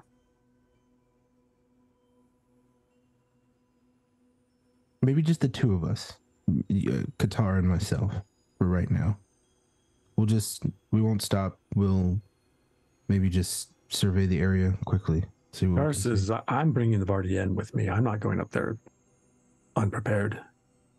Who says we wouldn't be prepared? It's just the two of us. Yeah. Not enough. Not enough for what? We don't know what's up there. That's the point of us going. Not without the rest of my team, though. You just said you don't want to risk any more of your team. I'm not saying that we're going to get engaged in anything up there, but we've got to get up there and see what's going on. We're going around the long way.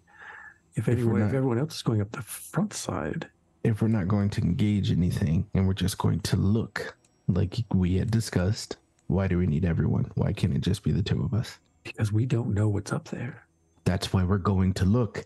I know, but I don't want to go up there just to die for no good reason because a bunch of Lena can't hold their water. We're not going to stay there. We're just going to survey the area, see what we can see, come back after we know what's going on. Then we can bring the rest of your troop. Go ahead and make a cold roll mind. Okay. Well, Kabanwas leans into a Nazi and says, are they doing some sort of courting ritual I'm not aware of? I mean, what are they? Sure seems like it. Yes. Whether they're aware of it or not, I don't know yet. 3-4. That's true. Katara says, well, it would be faster, I suppose. Then we're just going to look. The thing is, it's almost the darkening. Are you still comfortable with that? If you are, I think that would aid us when we were going. I'm not comfortable with this at all. Then why are you here? We did what we came to do. Yeah, and you said you were leaving, but you're still here. I said I'd go with you. Mm-hmm. So let's go. Mm. As you're all negotiating and navigating the plan, a Wotan dressed in more vibrant fabrics comes in with a slightly bejeweled faceplate and holds a bit of an iridescent stone. And Melosi, are you injured? A little bit, yeah. Yeah. They hand the stone to you. Thank you. And you recover 3 injuries, up to 3. Back. And then they take the stone from you, and then they proffer it to others, and in turn, Kabadmas cuts in front of the line so he can. Yeah, Rithni Hey, was let gonna me get some of that. a Nazi go first. Kabadmas, you take up to 4. I don't know what your max is. Up to your max. That will put me up my max. My max is 6. Was anybody else injured in the group? I lost 1. I lost 3. Okay. Well, that's a 4 on the die for Arithne, so you're back. Hey. And 1 is not hard to recover for Inazi, so Perfect. So in the process, and then meanwhile, Melosi, you and Qatar's like, well, fine. But again, the Wotan show up and they bring these armor and shields, and they just like throw them down in a pile. And Plankmaker says, we should all take advantage of the equipment that we have here. So I recommend that if you have no body armor, that you take some body armor, that if you have a spare hand, that you also equip yourselves with a shield and hide behind it when we run into those Linai or those Rojun again. Is any of the armor going to fit me?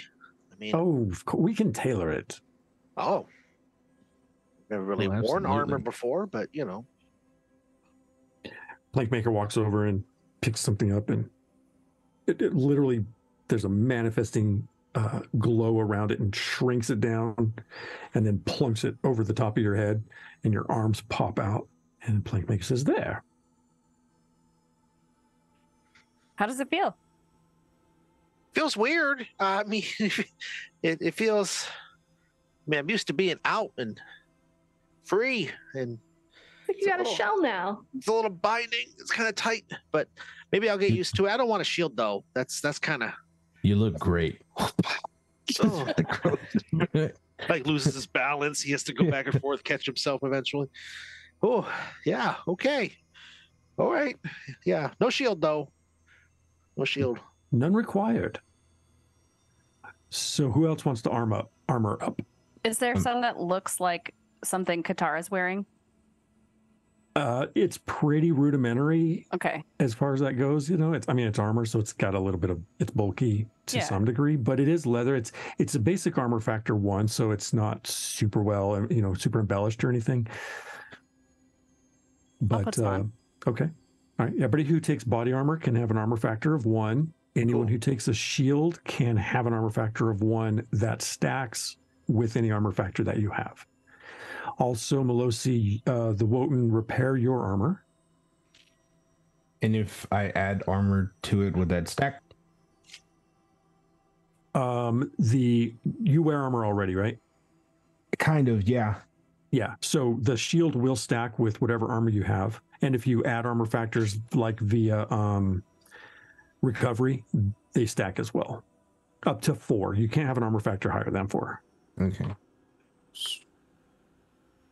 I'll take a shield and I'll kind of like fasten it to one of my bracers because I still want to be able to use my Groff claws to punch things. So I'm just at 2 technically right now. Okay, very good. Cool. All right, so everybody mark your armor factor. As you are recovering and contemplating that, the darkness falls and twilight emerges. And it's considerably harder to see. Now, it's not pitch black, but your normal sight puts everything at an increased difficulty scale. So be aware of that. As you contemplate light sources and things like that, and as Melosi and Katara prepare to head off on their reconnaissance, let's take a break. Yeah, okay. Yeah, and prepare for the next steps. So nice job, team. Big battle. You survived it and are recovered for the next leg. So thanks everyone for watching. We're going to take a break right now. We will be back in 5 or 10 minutes, and we will see you then.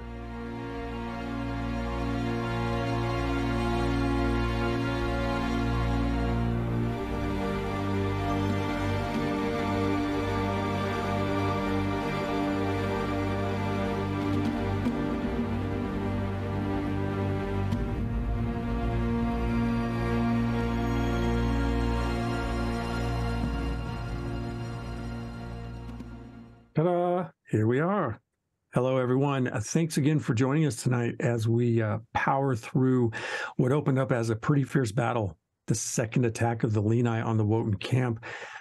During the battle, nearly overlooked a authoritative booming voice somewhere up on the mountain echoed as part of the din from the battle. And then when the everything had settled down and everyone looked around, the Lenai had vacated from the edge of the mountain, left their boulders sitting there, and for some reason had disappeared from the fray. As everyone brought themselves back together, repaired their equipment, healed up, Melosi and Katara, well, Melosi persuaded Katara to do a recon. And as everyone decided that they would support that idea and let Melosi and Katara head up the mountain, the darkening fell. And the darkening is that time of day when the sky crystal grows dim from the injury, the damage that it took during the emergence, and a twilight befalls the land. And typically this is when the creatures of the world take their rest. However, given the circumstances, the party seems determined to press on and figure out what is going on with the Lenai and see if some sort of agreement or solution can be reached. Is that right, party? Is that what you're thinking? Awesome. Sounds good. All right. Yep. 100%. Before we take off on our scouting mission, I want to pull like Katara to the side, like away from everybody, so we have a private conversation, and just kind of go with your camp in your troop and how you all travel. I find it hard to believe that you haven't already taken the opportunity to see what's at the top of that mountain. You seem very hesitant to go, not just because of the darkening, but just in general. Okay. What do you know? What do you know that we are not understanding? We're not an army. We heard that there was a problem, and so we thought we could come help. But we're not an army. We take care of the land and we fight when we have to. But you know, we're so at it. So, and I don't have that many with me. Maybe half a dozen or so. You know, our mounts give us a lot of advantage over Lenai, but I don't know what else is up there. And I don't know what's between here and there. That's my problem. I might look really good in a fight. I'll grant you that, but it's not necessarily my, daily occupation. Not maybe like yours, like you've got the whole, the paws and the claws and that kind of thing. And I am down with that. I really, and I appreciate the way that you represent the ancestors. I absolutely do. That's not necessarily me by myself. That's my problem. Tara, does your name have meaning? I don't know, actually. It doesn't mean bravery. It means, I think it means stubbornness. Then you've earned your name valiantly. She flips her hair. I'm not one to convince someone to be someone or something that they feel as though that they are not. But as you have already pointed out, my representation of our ancestors, that's something that all of us represent. Maybe, and I understand, you are not an army. You are not a soldier. Fighting is not your first option when it comes to your way of living. And although I find it hard to understand that, I understand that that's your belief.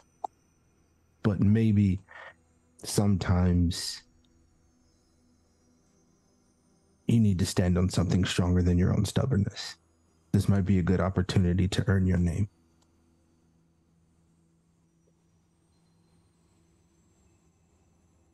Melosi, at your village, do you have a mate? I do not. That's good to know. So if you're ready, then I guess it's time to honor the ancestors, like you said. Lead away. So she leads you over to the rest of the Vardy Inn, and they've got those andals. And she says, "Do you know how to ride?" Do I know how to ride, Seer? I don't. I don't think so. I don't know that you've actually ridden an andal. You better ride with her behind you with her arms around you. We could do it this way. We could do it this way. You can make a call, roll lore, and see. Maybe you do. Maybe you do. Let's find out. I mean, I've done stuff. Okay. Yeah. You're not afraid of stuff. We know that. Yeah, I've done absolutely nothing. That's a 3 and a 1. Well, a 3 and a 1. Okay. You have ridden mounts before. More generally, like gore in the fields. You've probably been on the back of a groff, of a domesticated groff, because that's a very symbolic creature, animal for your family. Maybe not an andal, but I don't know. Do you want to give it a try, or do you want to ride with Katara? And keep in mind, it is going to be dark. Yeah, I'm going to allow her to make the judgment call, because this is something that she has insight in. I'm not one above learning. Okay. So she hops up on the andal, and the way that the andal look, they have a very, so they're about what are they? Actually, I want to give you an accurate size for the creature.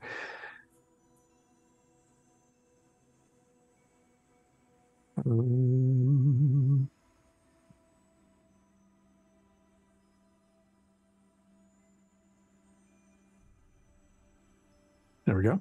Yeah, they're about 10 feet tall up to the top of their head. And they have a kind of a pear shape from their long neck and then the bulk of their body down to the long tail feathers. And so there's pretty good room to sit on them when they're saddled. However, they're not big enough to take two of you. So Katara says, well, you're going to have to do your best. So you can ride on Jerome's andal. It's already saddled. And just take it easy. And then the way that these creatures are, so they'll sit up on their haunches and then they've got these long arms in the front as well. So they're kind of bird-like, but kind of mammalian. They have feathers, they have a bird head, but they're more mammalian in the legs.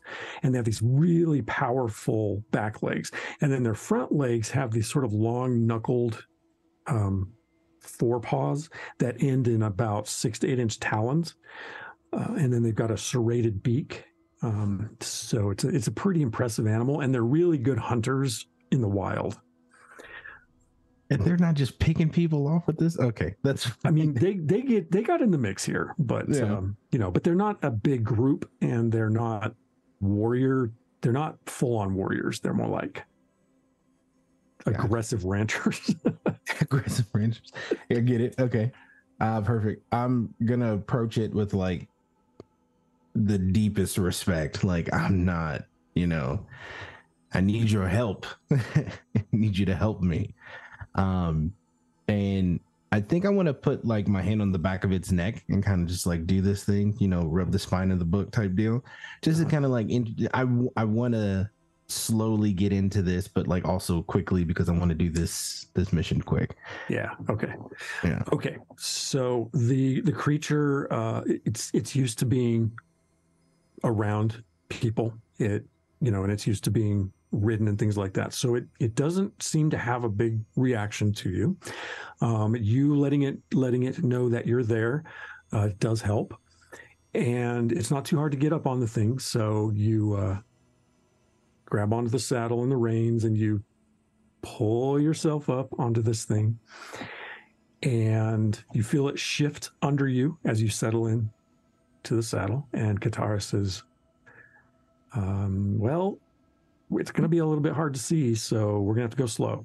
But are we ready? Let's do it. Yeah, let's go. Okay. And with the fires all around, the campfires and the torches and the things like that do allow you to see, you move into the twilight, and the rest of your party staying back, wishing you well. And you feel this creature, it moves forward on those forelimbs and then pulls its back legs behind it, and it sort of lopes into the darkness. And so you're riding it and you're moving into the darkness, and the creatures seem to know a little bit better where each other are at than you. You can make Katara out there against her silhouette against the twilight, and that helps you keep sort of track about where you're going. But you move out into the grass, and it's a good probably quarter to a half mile to where the mountain rises up off the plains.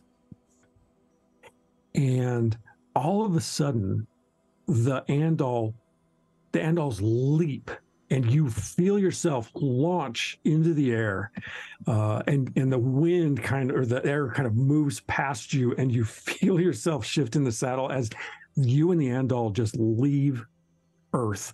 What feels like 40 feet in the air. It's literally not that high, but as you fly into the air, I do need you to make a called roll body to make sure that you've already got your saddle seating. That's my thing. Mm-hmm. Oh, double force. Let's go. Okay. All right. Yeah. You yes. Clamp down. You take everything that you know about riding a steed and awareness of your body in relation to that creature, and you just lean back, and it stretches out and lands and runs, and now you're sort of loping fast across the ground, and then it leaps again and lands and lopes across the ground. I think like being that it's dark and not everybody can really see like any of my expression this whole time, no one has ever seen Melosi do like an expression outside of just a stone, like just, and if it's not that, it's meaner than that. But being that it's dark and he's riding on this, he's just like he's getting into it, and then he catches himself and he's like, yeah, but he's having a good time. So in the back of your mind, you're like, I got to get me one of these. Right. So you go leaping and tromping and loping across the plains, and very quickly you arrive at the foot of the mountain, and then things slow down, and the Andals start pulling themselves up the incline of the side of the mountain, and you start to gain in altitude. And you probably start climbing for about 20 minutes. And let me see something here.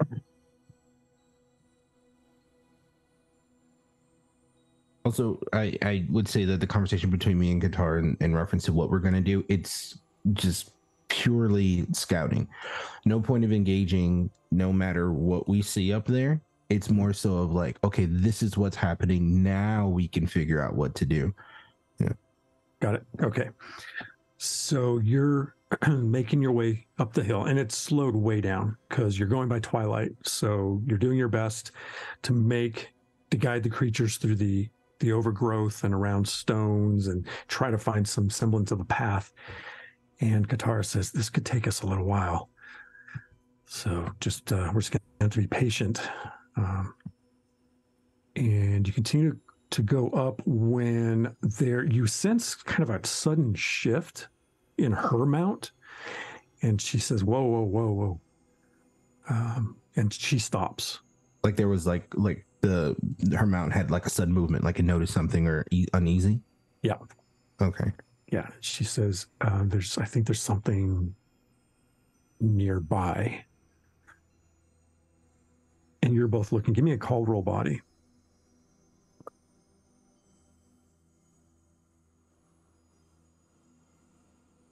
Double twos. Yeah, I got twos. You're both looking around and you don't see anything. Everything seems pretty still. You don't hear anything. And then kind of almost out of nowhere, there's a sudden orange light right down by the right side of your steed. And it kind of opens like a window or maybe like a lantern. And there are lanterns. You've seen lanterns. It almost is like a lantern that just opens up sort of as an oval, like an eye, vertically. And it only opens about 6 or 8 inches. And it's the weirdest sort of disassociative kind of environmental thing. Like, where did this lamplight come from all of a sudden? And it launches forward as some creature with a sort of smoldering interior bites at your mount and hits it.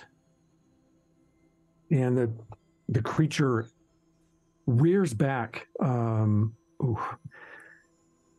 there's a sizzle and a smell of burnt feathers as this weird creature, you can barely make out the shape of it, mostly by the movement of that oval that seems to close and open as your mount takes 4 injury. These mounts have 16, so it just took a quarter of its injury. You make a note of that. And I need you and Katara to get into combat order. Oh, great. Yeah, we're fighting. I think I would be the first to react since it's right by me. Definitely a courting ritual for sure. Right? Isn't this how everybody does it? Okay, let me figure out where my okay.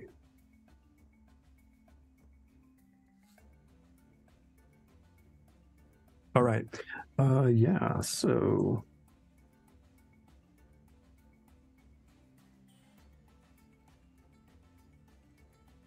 here's how mounts work.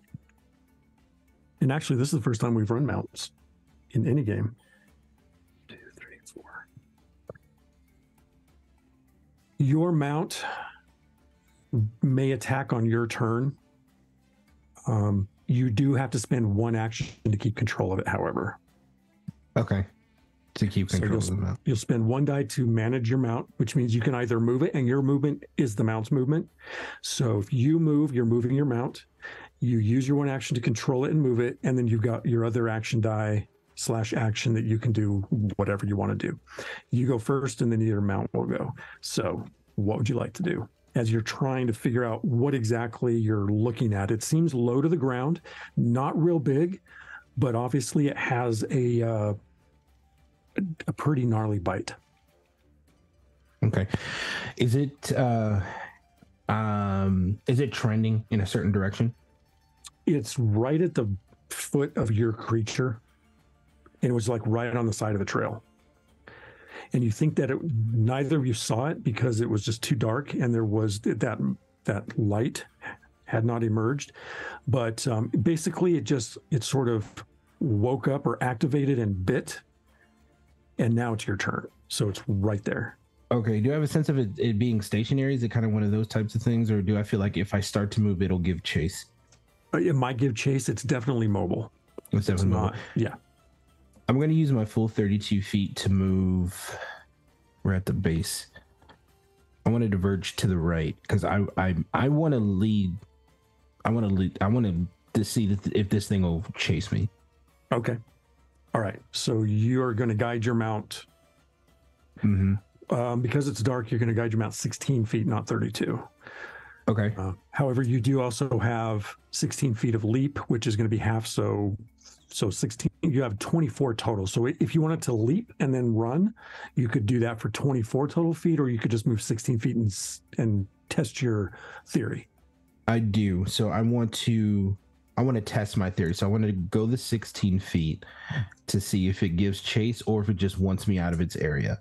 Okay. While I'm kind of managing that, I want to take my snare out of my bag because I'm going on a scouting trip. I want to be prepared, and I want to make my snare ready. I'm not going to do anything. I just want to have it ready. So a snare has to be set in order to be effective. So just bear that in mind. But you got it out. That's what you're saying. That's a free action. So you technically still have one of your actions left, unless you want to hold it to help Katara. Did the thing move? So you move. Well, it's not its turn. So technically, you're doing your stuff. Okay. So let's get that all. We'll get that all squared away first. Actually, you know what? If I can, I'd like to use my action. So I want to go the full 24. I want to do the leap and run. Okay. And once I get about 20 feet away from it before I do the additional 4, I want to roll to set my snare. Okay. So the idea with the snare is, again, you'd have to get off the mount and set it on the ground, because what you do is you set it in an area like on a trail, and then anything that moves through it has the chance of getting snared, if you will. So it's not like a thrown kind of thing or anything like that. It's a set trap. At 20 feet, can I jump off the mount and have the mount still go the additional 4 while I try to set the snare? You just want to leap off and it'll sort of just scamper on a few more feet. Yeah. You bet. Okay. All right. So it leaps and then starts to scamper. You hop off and you set your snare. So you work on that. So that's your other action. Yeah. And that's my goal. Major distraction. I wanted to go in the direction that I'm going. Okay. Katara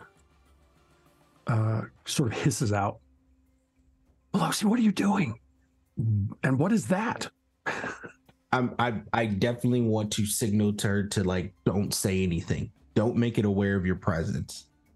Okay. Let's see what it does. All right. So she's trying to, like, make out what you're doing in the dark. Yeah. You know, and like sees some waving motion and stuff. I think it's definitely this. Like I'm So she holds on, and the creature does turn. The light moves around and heads your direction, like you thought. And I believe so. It's moving toward you, and you've got the snare between you and it. Is that right? All right. So if this is a free action too, I don't know if this helps me or not, but because she's like, what are you doing? And I'm doing this, and I'm noticing she's not getting it, I'm going to start banging on my shield to create sound. Okay. So this thing is just fully, like, directed to me. All right. So you're making sound. You're trying to keep its attention. Yeah. And it moves toward you. And I believe that the snare is something that it makes a challenge roll. Is that correct? Do you have that noted?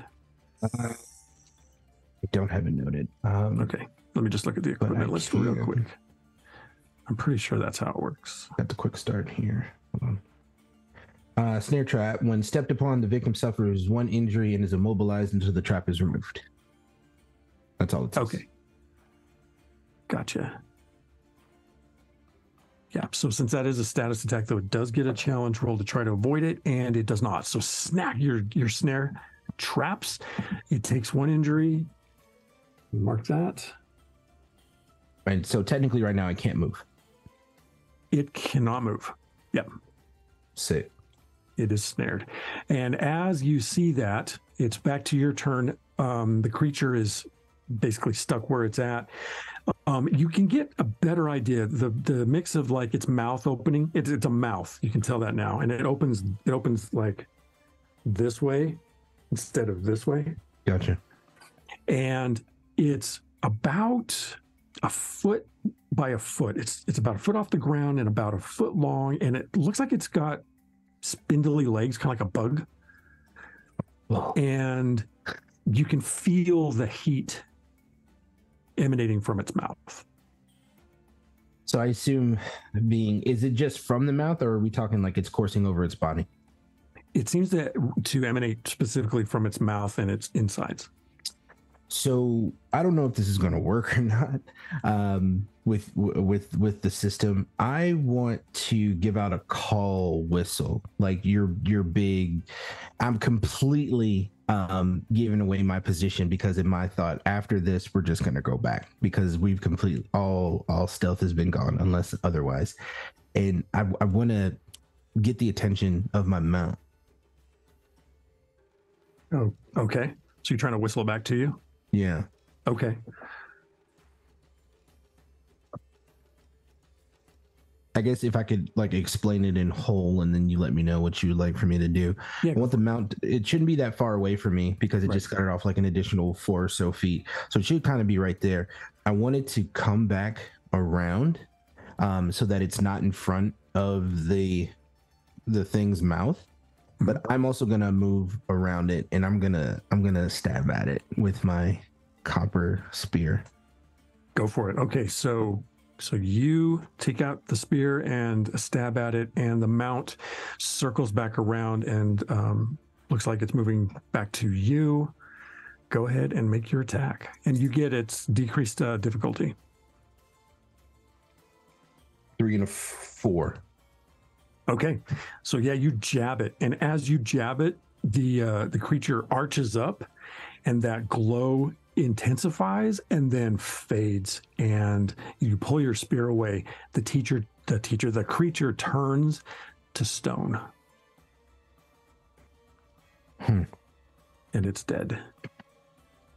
I assume with that I lose my snare too, right? It's not something that's recoverable. Yeah. Right. Okay, that makes sense.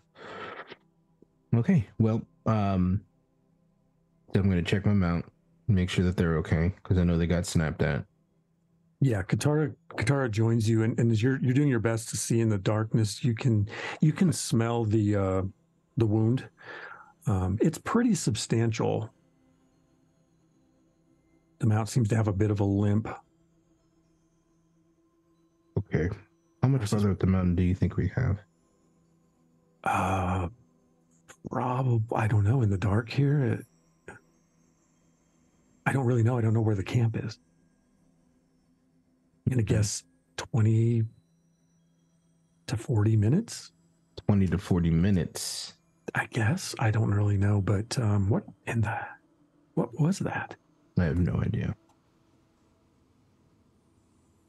But I'm sure it's not alone out here. It's not that big of a creature, which means it more than likely, and I'm just like going back into my hunter stats here. Mm-hmm. Like it's a small creature. So it's more than likely that there's a pack of them, maybe between 6 to 8, especially with something as small as size. Usually with something this small, there's something bigger that they guard or that they hover around. Yeah. And this is what I was worried about. You're right. And you'll worry. They could have gotten a little bit farther before something like this would happen. Okay, well, this is not my mount. And although I would try to figure out how to continue forward, I hold responsibility to its owner. So I'm more than happy to turn back around. So what I'm thinking, though, is what if this thing... do the Lenai know about these things? Are they part of the Lenai, or are they a problem for the Lenai? I think that this is a new mystery. Like, this is a question we don't have an answer to. I don't know if it's a problem.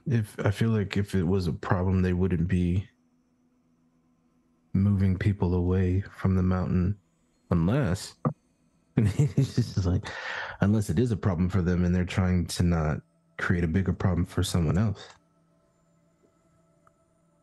Yeah. Katara says, here's what I'm thinking and what I know about the land. I wonder if these things came out of the volcano. That they are proactively agitating. Or unexpected, because I've never seen anything like this. Do you think the Wotan has? I don't know. We could ask him. Is this thing heavy? For me? The creature? Yeah, because you said it turned to stone. It turned to stone. It's not that big. Do you want to lift it? I do. It's not that heavy. It seems to be an igneous kind of stone. So it's pretty airy and full of holes and things. And so it's not all that heavy. But it's potentially brittle though. So maybe too much movement could, okay. I guess I could take my iPhone out and take a picture of it. Okay. Is there anything that maybe I could break off of it? Like its head? Sure. Okay. I'm going to break its head off and try my best to kind of keep it intact. I think this is enough for us to go back and let them know. Yeah, so it's not too hard. You can just put one hand around it and kind of pop it off. And it keeps pretty good form, even though the sort of the skin or whatever is more, more full of holes and things like that. The shape of it is solid. So you can tell, and you can even feel some of the heat still in the rock. It's warm. It's not hot, but yeah. So you pop that head off and you bag it, and Katara says, "Oh, all right. So should we go back? At least tell what we found." Yeah. All right. Yeah, I think that'd be best. Okay. So you work your way back down the mountain, and then you can tell that your beast it's laboring a little bit. It's not it's not maimed or anything, but it's hurting. So you get back to the camp, and the rest of you, as you're kind of hanging out, in 20 minutes, 25 minutes, they're back already. And the Wotan alert and the Vardians say, Katara! And so you realize that there's a bit of a din as your allies come riding back into camp. While they were gone, can I have investigated the Rojun? Yes. Yeah. You want to harvest it? Sure. Okay. So you go over there, and there's Wotan prodding at it and things like that. And you're checking this thing out. Go and give me a call roll lore. A 1 and a 3. Okay. All right. So you're trying to evaluate like the value, the pieces of it that you might be able to do something with. Is that right? Yeah. Okay. All right. So you estimate that the best that you're going to get off this thing is that horn. And it's probably got about a value of 2, but you can remove it. So if you want to, you can get a knife or borrow something, harvest the horn off if you want to collect that. Yeah, definitely. You also note that there is still a pretty substantial radiant heat emanating from the creature that seems sort of extra for a creature that's dead, but you don't know enough about it to make sense of what that really means. It still seems warm. I don't know why, but it's, it's warmer than I expected it to be. I've not encountered these things before. Maybe that's normal for it? It could be, yeah. Arithne, do you want to make a lore roll? Yes, I would. Mm-hmm.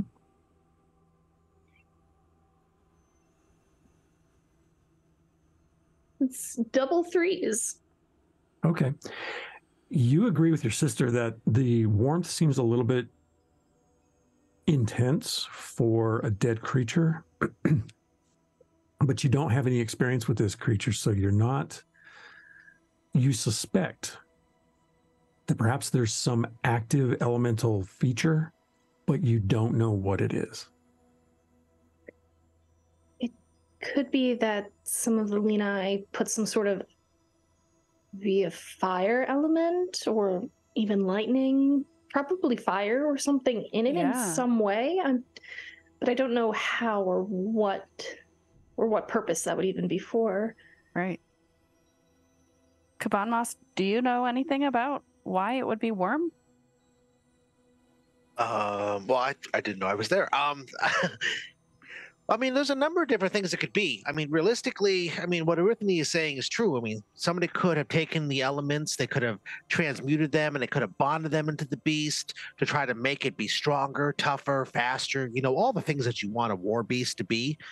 But something else to maybe think about is, I mean, this area, like we were told by Woosham, great guy, you know, this area is kind of the birthplace, the origin place of the Leni. So maybe there's some sort of other effect on the land. Maybe it's somehow changing the creatures here. I mean, maybe they're getting, I don't know, elements like just naturally imbued into them. Maybe they're having their own emergence. Maybe, I don't know. That's cool. Well, Moss, if you want to make a call roll, you can go ahead and make it at a decreased difficulty. Sure. Was this like a lore roll or? It is lore, so yeah. That's actually 1-4 and 1-1. So 4 and 1. You're pretty confident that your thought is on track and that this creature probably has a harvestable elemental aspect to it, but it would be hard to get. And if anyone messed it up in the process, they would either damage it and or injure themselves. Oh. Yeah. So I relate that to them, obviously. So I mean, really, the only thing to do is really, of course, to try to get it out. I mean, we want to try to harvest it. I mean, right? Do you know how to? I'm sure we could figure it out. Between what I know about the elements, what Anazi knows about being smart, and what you know about being cool, and you know, I think we can get it figured out. I mean, if you want to try, let's try. Let's kind of take it maybe away from the others, away from the camp, away from the Wutan, just to make sure nobody's going to get hurt. But yeah, let's give it a try. I think we can do it together. What would cause people to be hurt? Well, I mean, there's just a small little thing about, you know, if we try to harvest the thing out of it, you know, let's just call it a spark. Say we try to harvest the spark out of it and we don't exactly pull it out the right way, or we don't neutralize the energy, it could get overwhelming and it could just kind of grow and grow and grow and basically just, you know, kind of burn us all up. And, you know, but we're fine. We'll be fine because it's not going to happen. We're going to do it. Sounds exciting. I'm in. All right, that's what I'm talking about. I might regret this, but I'm in too. Yes. All See, right. Pelosi's not the only one who gets to have fun in the dark. All right, let's go. Let's check it out. Okay, so you drag it the best you Back can. to an It's explosion. pretty big, but you move it away from the perimeter of the camp and go to work. So who's going to make the harvest roll, which is a called roll, and I will let one of the others of you assist if necessary. But this is an increased difficulty scale harvest. Yeah, interesting. Do we know what the role is, like what discipline it uses?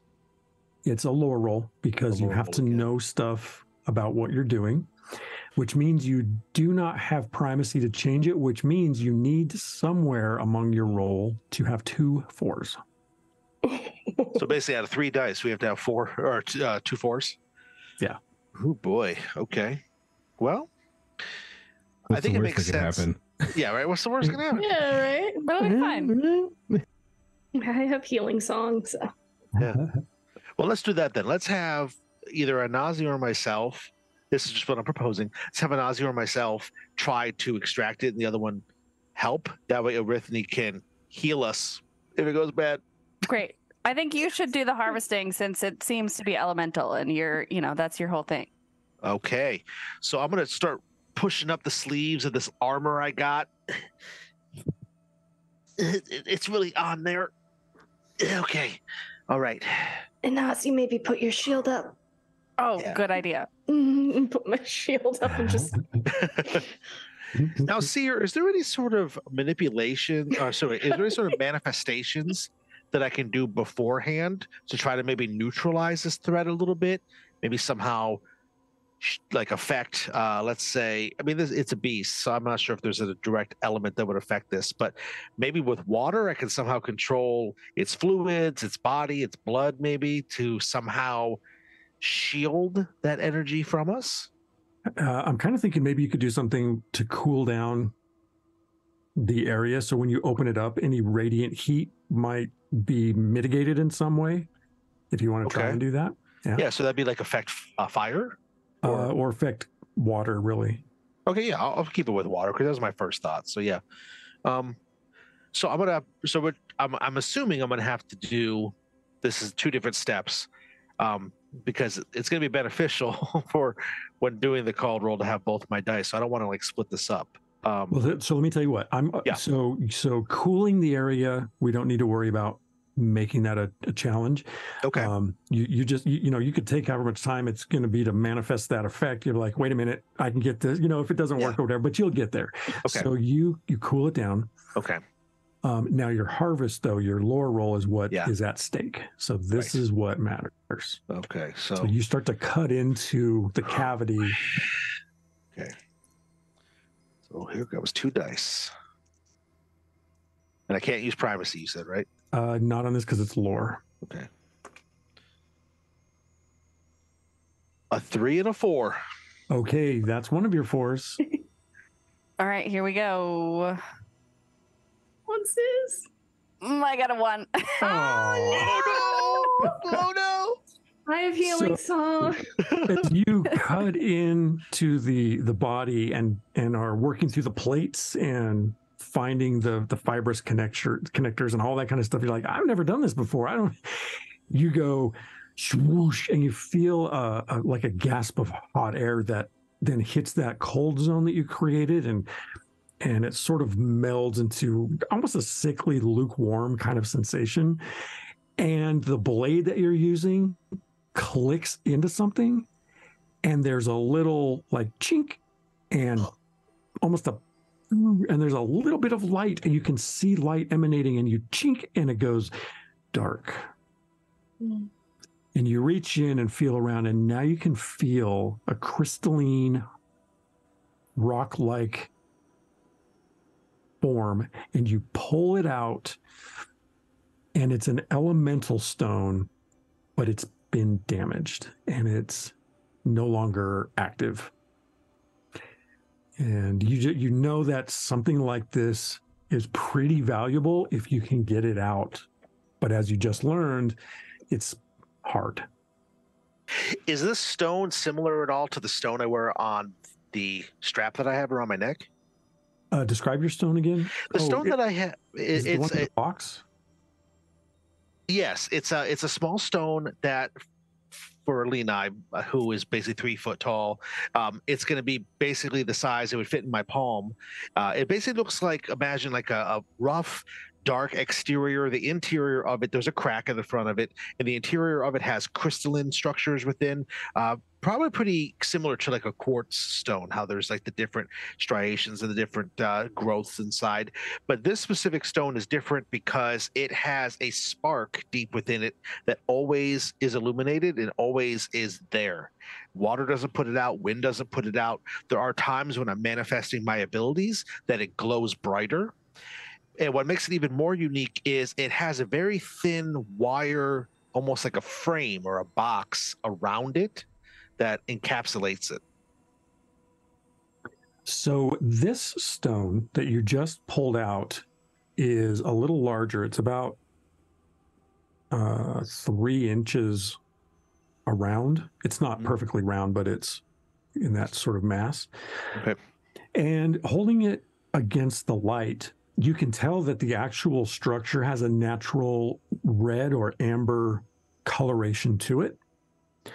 Now, whether or not it had a spark or a smoldering center or a radiating energy or something, you don't know because you weren't able to get it out to see. But it's different from your stone in that the literal element that it consists of is colored this reddish or rust or amber kind of color. Okay. So it's different. It's a different sort of stone. It's, you know, it as an empowered stone.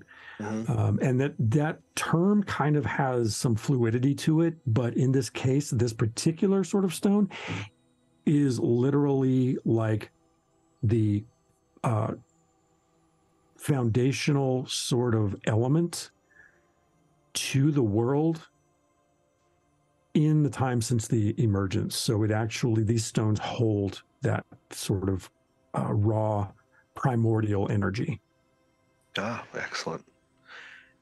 Would I or my companions know of any sort of way to somehow recharge it to get that energy back into it, or is it pretty much nullified at this point? It's damaged and therefore has become inert. Okay. All right. Well, I mean, we tried. I mean, that's all we can do, right? Yeah. The next time we see one, now we know what to do. Yeah. It's good So trial by error. I'm going to stick it in my satchel. Okay.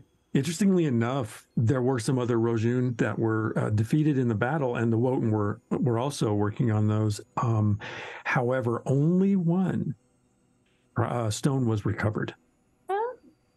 And so there's some Wotan carrying, just like marching along carrying the stone. And you see now as they're moving through, like the glow, as some of them come in off of the battlefield, talking sort of excitedly about having found one, and won't the Wotanla be pleased?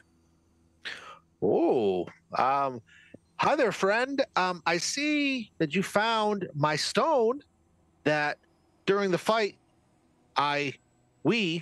all of us, the three of us here, we used our manifestations. We were trying to harm that beast. And, you know, there's some lingering effects. You might want to let Alina, I mean, we're masters of the elements, so you might want to maybe let me take that. We can look at it, see what we're dealing with, make sure it's stable for the camp. They all side plate you. And one of them says, our Wotanla knows exactly what to do with these. And you didn't put it where we found it. Are you sure? Yes. Oh. Well, maybe I should speak with your Wotanla. You don't have the authority. Well, why Maybe not? the battle was just so chaotic. Yeah. Yes, that's Hard to keep exactly track of everything. exactly what it was. Yeah, I mean, it was very intense. I mean, my companions and I, the big one too. You remember the really big one with the big shoulders? You know, he's got the claws. You know, he's. I'm not saying he's gonna be mad if you Arithme's take just that from staring at Bon Moss, just like trying to like mentally just be like, stop. One of them, there are four of them. I One of love them, every time you describe Melosi. It's just like, it's like a little brother, big brother. Yeah, like, right. no, the big one. one of the Wotanla breaks away, but not the one holding the stone, and moves about halfway. And it's hard to see because there's backlight and there's maybe some distant light and stuff. And where you're at is away from camp a little bit.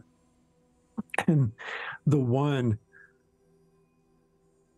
just manifests a torch and then holds it up and is like, oh, I remember seeing, this one remembers seeing some of these. This one remembers the big one that I don't see. However, whatever you are up to, even though you were beneficial to these in this fight, you don't simply go talk to the Wotanla. That is a point of authority you do not have. And we just spent 30 minutes retrieving this stone from one of the fallen beasts, and no one else was successful in their efforts. And then they hold the light up and they look past you at the corpse of the one you were digging on, and they say, even you were not successful by all appearances. So please, thank you for your help. This one and these, however, have to take our stone to the Wotanla. I understand. Yes, we accept the Wotanla's summons. We will follow you immediately. Let's go. Lead us on. They stop and they hold the torch down to see you better. Not you. This one. And these. And they motion back towards the other three. If I could see her at that time, I'd like to think that Melosi and Qatar have already gotten back to camp and Just arrived in the middle of this. Yes. Walked into this conversation and look at him and go, I believe the Watama may want to see what we have found. It would be most appreciated if we can go see them. They turn around. The other three are a little bit set off, but the one that you step up to and there's this whole conversation going on, and they turn is like turns to you. Oh, the big one, and then looks and says, "Well, what does this one have to show the Wotanla? Show this one, and this one will speak to the Wotanla." I would prefer to speak to the Wotama directly in reference to this. I'm more than happy to go with you. Let us find Plankmaker. Absolutely. And they turn. The other three actually move off with their stone. And the other one says, do these know where Plankmaker is? Plankmaker. Plankmaker. And Plankmaker! moving through. Oh, very well. I am here. Melosi, you're back so soon. Katara, that was not long. Hopefully you found good news. Did you guys find? What did you guys find? We stop.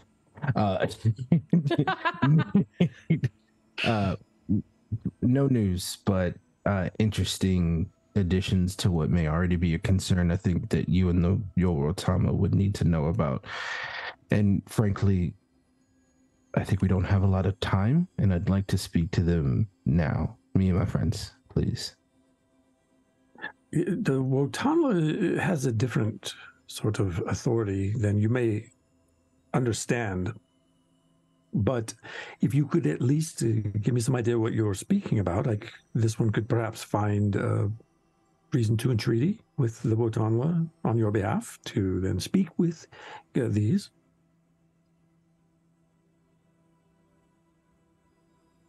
All right.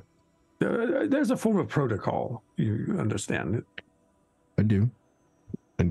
Does the Wotama have a protocol in reference to maybe vicious creatures that roam the forest at night that could potentially make their way back down to your camp that may provide a bigger concern than the Leonai on the mountain? The Wotanla may have interest in such things as this, should they encompass elemental power, impressive utilization in such things as weapons, tools, or armor, lost artifacts restored for examination, or materials heretofore unknown to the Wotanla or the Wotan, or for purposes of anyone else's application throughout the entirety of the garden. So, to answer your question, what is it? All of the above. So that's the concern. We don't know what it is, and I take it out and I just hold it in my hand, hopefully a little bit higher than what they can grab. Is that a head? It is. I'm Qatar, who is a very capable via Ami, which translates to Sightbringer. It's like, hey, you got it in. We came across this before we could reach the top of the mountain, and it provided a large concern. It was a small creature, but it seemed to have elemental powers that seemed unnatural. And with a creature, and I'm still holding it, and with a creature this size, they don't hunt alone. Oh, I fascinating. look to a Nazi and to a Rithni like, ooh, and there's like that innuendo of like they're getting affected by the land, like what we were talking about before. How Yeah. The Wotanla may be. So Plankmaker sends someone ostensibly to fetch the Wotanla and looks at the thing. It appears to be interestingly shaped like a creature, but the context of the material seems to be simply stone. Mm-hmm. And I would prefer to explain in greater detail one time so that it's clearly translated. So if we could please make our way to the Wotamla so we can all discuss this together. The Wotanla is being summoned, so just wait a moment. Absolutely. And I put it back. So what did you three do? We attempted a harvest. Yeah, I saw a couple of them with this big glowy rock over there. Where's your glowy rock? I'll reach into the satchel and pull it out right here. That's not glowing. It's not. You're very observant. And I'm going to look to the sisters and go, he messed up, didn't he? A little bit. He did his best. He had never done it before. Well, I have, though. That's the weird thing is I remember from before. I used to do this sort of thing all the time. Oh. I've explained to you guys before how my people, how we return after our time is spent. We return into a new form and we continue the cycle again. Sometimes we have vivid memories of that past. And I remember having the ability to do that. I remember having more abilities to manifest things. I can remember movement and fast. I can remember being not just controlling the element of the air, but almost being air, seeing through me. I remember stepping through distant. Well, I don't want to bore you all with the details. Let's just say that there's things that I really want to get back. And I just, I'm just going to try to keep on pushing through. So your new body isn't used to the things your old one could do. It's really not. It's really, it's like it's exercising. A lot. Yeah. Did you extract that out of that beast over there? Yeah, that one right there. Yeah. Well, whatever your, as you say, your previous creation was, obviously you're skilled with a blade. So it's good to know. Yeah, he said we could have gotten hurt when we tried, but none of us got injured. So, yeah. And he almost had it. It was glowing right up until the end. Yeah. Yeah, these here, they took like, what did you guys say? Like 30 minutes to get yours. Ours was like 2. Okay. So come in some slack. Is glowing. Yeah, just gotta, it's like a compliment sandwich. You give me some, you take away some, you give some back. I get it. I get it. Okay. Has the Wotamla showed up yet?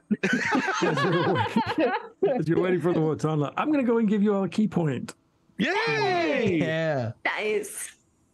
And the Wotanla, again, the one that had the healing stone, you remember, the one with the more colorful gowns or fabrics, and the jeweled mask comes in, and Plankmaker says, this one has something to show you and was wondering if you might know something about it. And the Wotanla says, what is it that you found then? With the deepest respect, I pull it back out. I show it to them and I explain, me and Katara, we went further up the mountain to hopefully gain some information. And while we were up there, we were attacked by this creature. And again, wasn't a very large creature, but it had very specific attributes that were concerning. It seemed to be embedded or imbued with, I'll be very honest with you, the same fire that comes out of the volcano. as soon as Qatar was able to dispatch of it, it turned to stone. I was able to snare it so that we can get a closer look, but then she obviously finished it, which it did turn to stone, which allowed us to bring this head. Do you mind if I get and they pull out a tool? It's got all kinds of like looks like clamps and levers and angle pieces, and I offered to him. Yeah. The Wotanla takes it, and there's a wooden table nearby. They set it on the table under torchlight and begin measurements, and looks some sort of analysis going on and evaluating. And then the Wotanla turns and says, this is igneous rock.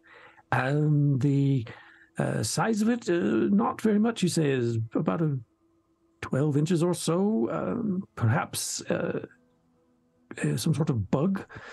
You said it had a glow to it, but I see no, I see the orifice is sealed. It is an odd shape, and it has no intrinsic value at this point. It's nothing that I could do anything with.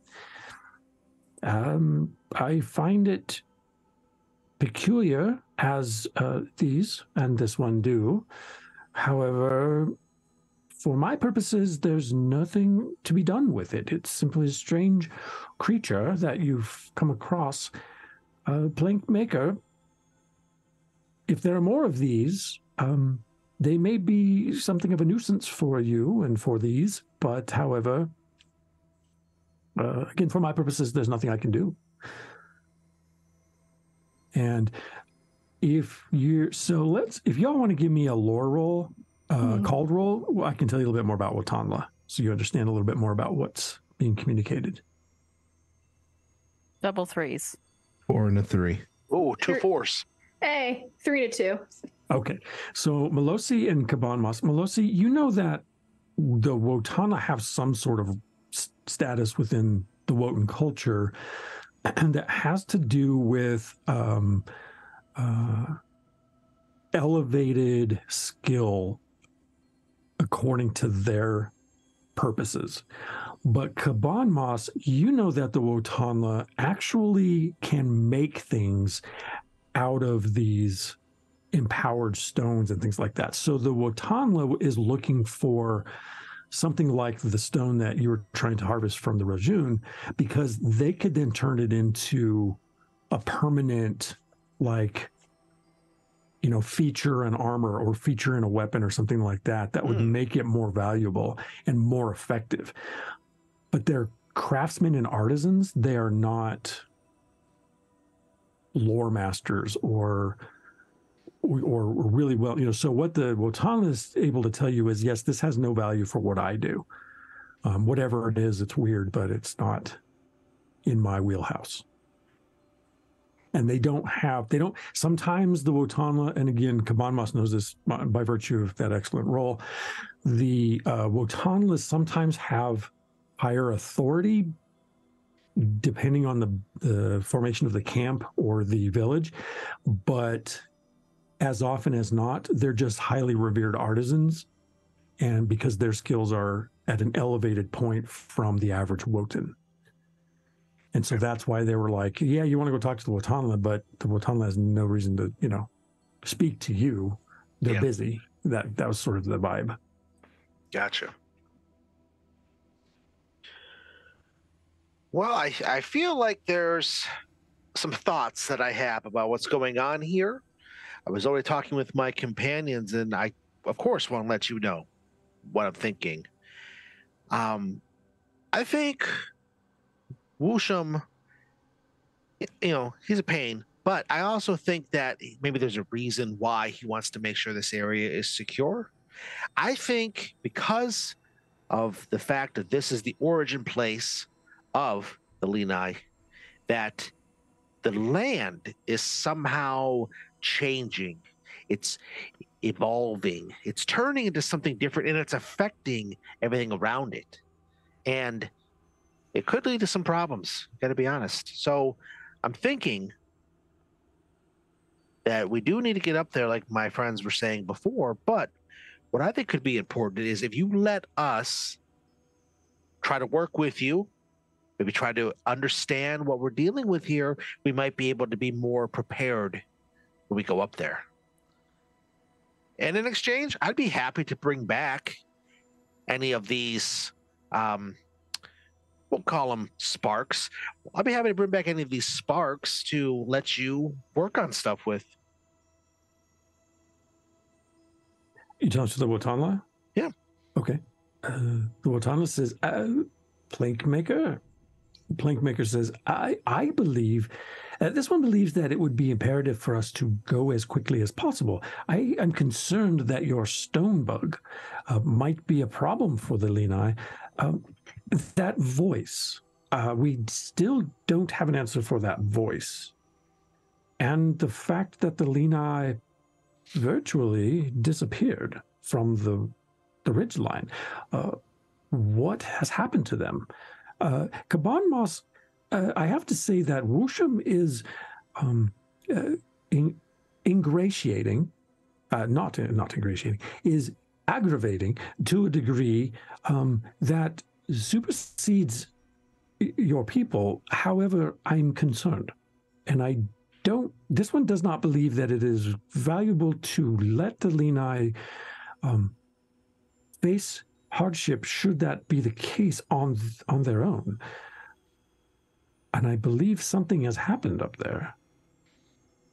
Oh, we can take the shorter route if we don't mind traveling in the dark, if we need to get there soon. It seems like if those creatures, if there are more, they're going to be on the northern ridge where the other was. And chances are, if they were coming down from all areas, we would have encountered them in the camp by now. I don't think traveling in the dark would be the best opportunity. This one's concern is that time is short.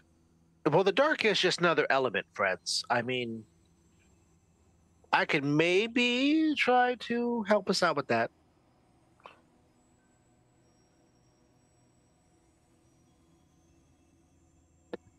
This one and these may also provide light sources as well. Together, it may be less of a concern until these may find the Lenai camp or colony or village and assess the situation.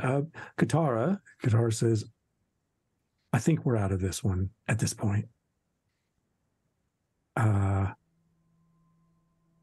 Maybe you all can go figure out what's going on and then decide together what you're doing. But I think that we, the Vardian, better get back and prepare if we need to make any expansive gestures this way, if something is truly wrong. So perhaps when you're done, you could come back and then come tell us what you found, and we'll be prepared, better prepared, because there's just not enough of us to get involved at this point. There's enough of us? I mean... Well, I mean, you should have to, warn the rest of your people what's going on, too. This is my concern. Yeah, but can't, one of you do that? And I mean, you have no problem going out in the dark with Melosi. Well, obviously. I mean, there was a problem. They came back with the creature. Yeah. I think the true testament of any leader is to know the limits within themselves. If Katara feels that it's best for them to go and regroup, so be it. Others will be very proud of you, Melosi. And the mothers. Everybody. Well, Melosi knows that mother and father is the honor titles among the Lamplack. Hence why he didn't say anything. He was just like, Well,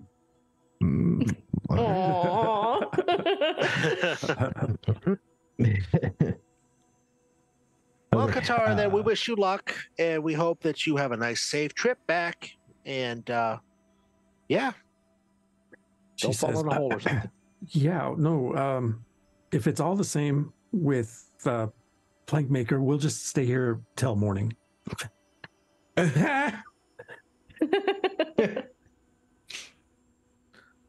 That is funny.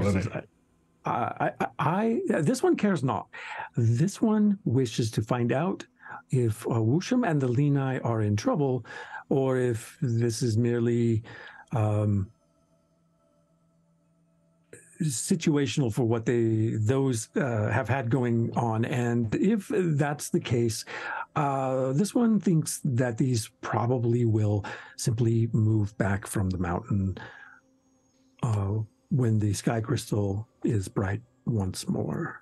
Be safe, and we would appreciate your offer of light sources. Yes. Of course. Yeah. So some of the other Wotan bring lanterns and light them. And they give you, so a torch will give you, I believe, 16 feet of sight, and a lantern will give you 24. So it can give you a little bit better ability to see. And the lantern, of course, is a little more, lasts a little longer. So. Cool. So what is the situation, Seer, on like resting and stuff? Do we have to sleep to get our primacy points back? Do we have to? Yeah. Okay. You have 10 hours of darkness. You need 8 hours of rest. So you do have about 2 hours to play with, or you would just rest during the day and recover it that way. So at some point you'll need roughly 8 hours of rest, but given the circumstances right now and Plankmaker's urgency, you've got the better part of at least an additional hour before you would even start to feel fatigue. And as long as you get rested within, a day, you'll be all right. The factor is literally called fatigue. And you don't want to get into that range because then you'll start to struggle. But right now you're doing fine. Okay. Yeah, I was just trying to get an idea because you're talking about how, times of the essence and how they're kind of hinting that we should be going right now. So I was just trying to get an idea if that was a good idea or not. Plankmaker is very concerned and is pushing the urgency. But Plankmaker's one voice. And well, what do we think, team? I think we should go. Let's just go. Given everything that's been happening, I'd rather not wake up to an ambush by something new. So all right then. Plankmaker holds up one of the 3 digits on their hand and goes, frankly, yes, this you had can not come even to... considered that. This one had not considered that these may wake up to a new threat. Oh, well, But sorry. No, brilliantly observed. Oh, well, sorry, and you're welcome, I guess. Yes, indeed. All right. So you gather up your light sources and your items. Movement up the ridge is slow in the near dark of twilight. The ground is rocky and uneven as you feel for your steps, and though your light sources help somewhat, they also cast shadows that add to a sense of the unevenness. 20 minutes into the ascent, you spy a series of orange lights bobbing up ahead. The lights appear to be moving closer. Hey, Melosi, did that look like those? It did. Put down your lamps right now. Utter it. Watch your feet. No quick sudden movements. And Melosi is in his wheelhouse. He's not even holding his shield. Like, he kind of figured out a way to put it back on his back, no spear, and he's just got like both of his like Groff claws just out, and he's like super low. It's almost kind of scary, you guys. He just the scent in the air changed. His eyes are like quick darting, like, oh, he's in full like predator hunter mode. Like, awesome. Yeah. So tell me a little bit more, Melosi. So you get crouched low, is that what you're saying? And you are on point. Yeah. Is this an offensive tack or a defensive tack? Right now it's offensive because seeing what that creature did previously, I know that and I'll probably convey this too. Staying behind this creature is the most effective way to subdue it. Its front mouth, and he does this, it's like it opens like this, and then that's where the source of its heat comes from, so that's what you want to stay away from. Okay. So the offensive in the sense of like, I'm gonna pounce on this before it does me. So All right. I am going to give you the alert status effect, which means if you get into combat, you will get 1 round of action before combat order starts. And as you all are assessing your situation, and Melosi is down there, the lights you said have been doused. Is that what I understand, or shielded? Yeah. These numerous lights, they kind of bob low to the ground, and they're approaching. And they're not that big. They literally look like lanterns from a distance. But Melosi seems certain that they're the threat that you are now alert for. And what, in fact, first seems to be torchlight reveals itself as the vertical maws of nearly a dozen foot-high creatures, mouths ablaze, charging out of the night. And when we meet next week, we will choose our combat order. This keeps happening to us. Bring it. Well, it was either on the mountain or in the camp, it sounds like. So That's it. I was definitely gonna sit here and paint it to where like Melosi has this low vibrational hum, just kind of like, and just kind of like, you know, like how, but after seeing that, it's just like, shit. Nice. Yes. So as the mystery of the mountain continues to develop, we will see what happens next session. That will put us halfway through. So, group, thanks so much for joining us tonight. We'll go backwards in order. Deb, if you would like to start off the outro and just let folks know what you're up to, and any other thoughts that you have, lay it on us. I'm Deb. I play Anazi, an Asgal painter, and I'm loving the world of Nuovarden so far. This is my second game at Superior Adventurers Guild, and have just kind of been hanging out. Great place to be. I am not on Twitter, but I'm on Instagram at dsweats, and you can catch more of the 2 cats that appeared on stream this evening because they like to appear. Thank you so much. It's great to have you here. Stephanie. I'm Stephanie. I was playing Arithne, the Asgal older sister.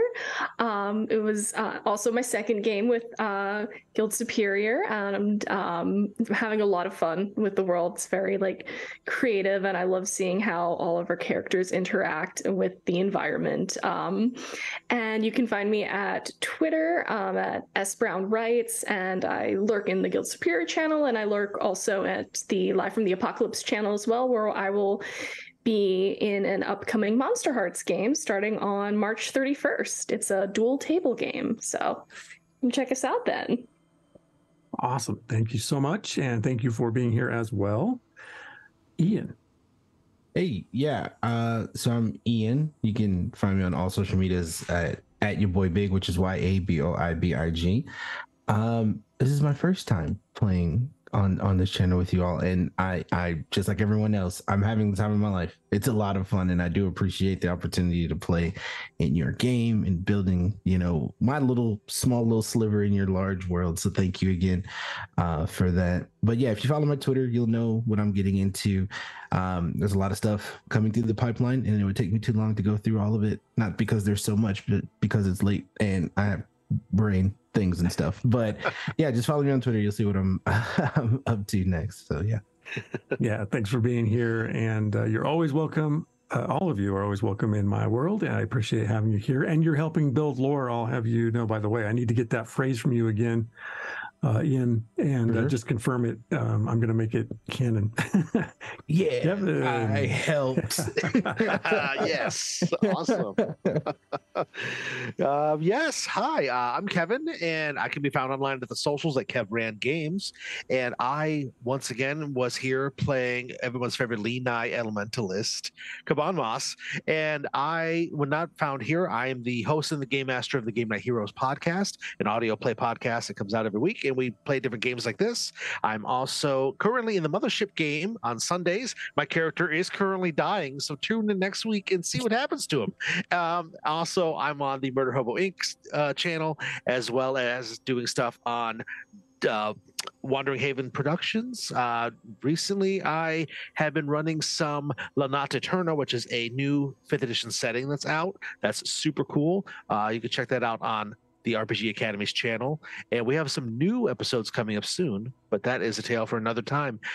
Like everyone else said, Ty, thank you so very much for having me be here. This has been awesome. So I, like Ian was just saying, I love helping be a little part in the big picture here. It's a lot of fun. So thank you so much. Appreciate it. You are welcome. Thank you. I've been your host, DungeonMisterTy, CEO, founder of Adventure Slang Productions, creator of Nuovarden and the D4, the Fortunes D4 system, along with the help of many people, my daughter, Aaron Dippity, and friends, Mike, Rocco, Jesse, Tim, and bazillions of other folks as well. So thanks everyone for that. If you want to know what we're doing, and I hope you do, we're at adventureslang.com. We have a podcast. We just interviewed Dr. Megan Connell, who is a clinical psychologist who is also releasing a book at the end of this month on using role-playing games and therapy. So we have lots of fun guests in that. And boy, our convention calendar, our live stream calendar, and the beta rules for this game, if you want to download it and just poke around in there and see what it's doing. We will be having our crowdfunding effort going on somewhere towards the end of May to bring this thing to full production. We're very excited to do that, and lots of other things to go along with it now and in the future, so that Nuovarden stays alive without you having to do all the work that I do to write these adventures from scratch. So that is us, that is me, and we have 2 more sessions left. So we hope to see you next week. And after that session, our party will be evolving one more time. So you want to stick around and see what the finale brings with that. And from there, I guess I do have one more thing going on this week, and I'm sure that our host, Miko, will tell you a little bit more about the schedule, but I will be running a special Morkborg one-shot on Wednesday with a fun and exciting cast there as well. Call it Marchborg. That's what I've been calling it, west of the Vastland. So if you got some time there, check us out for that as well, and we will see you next week.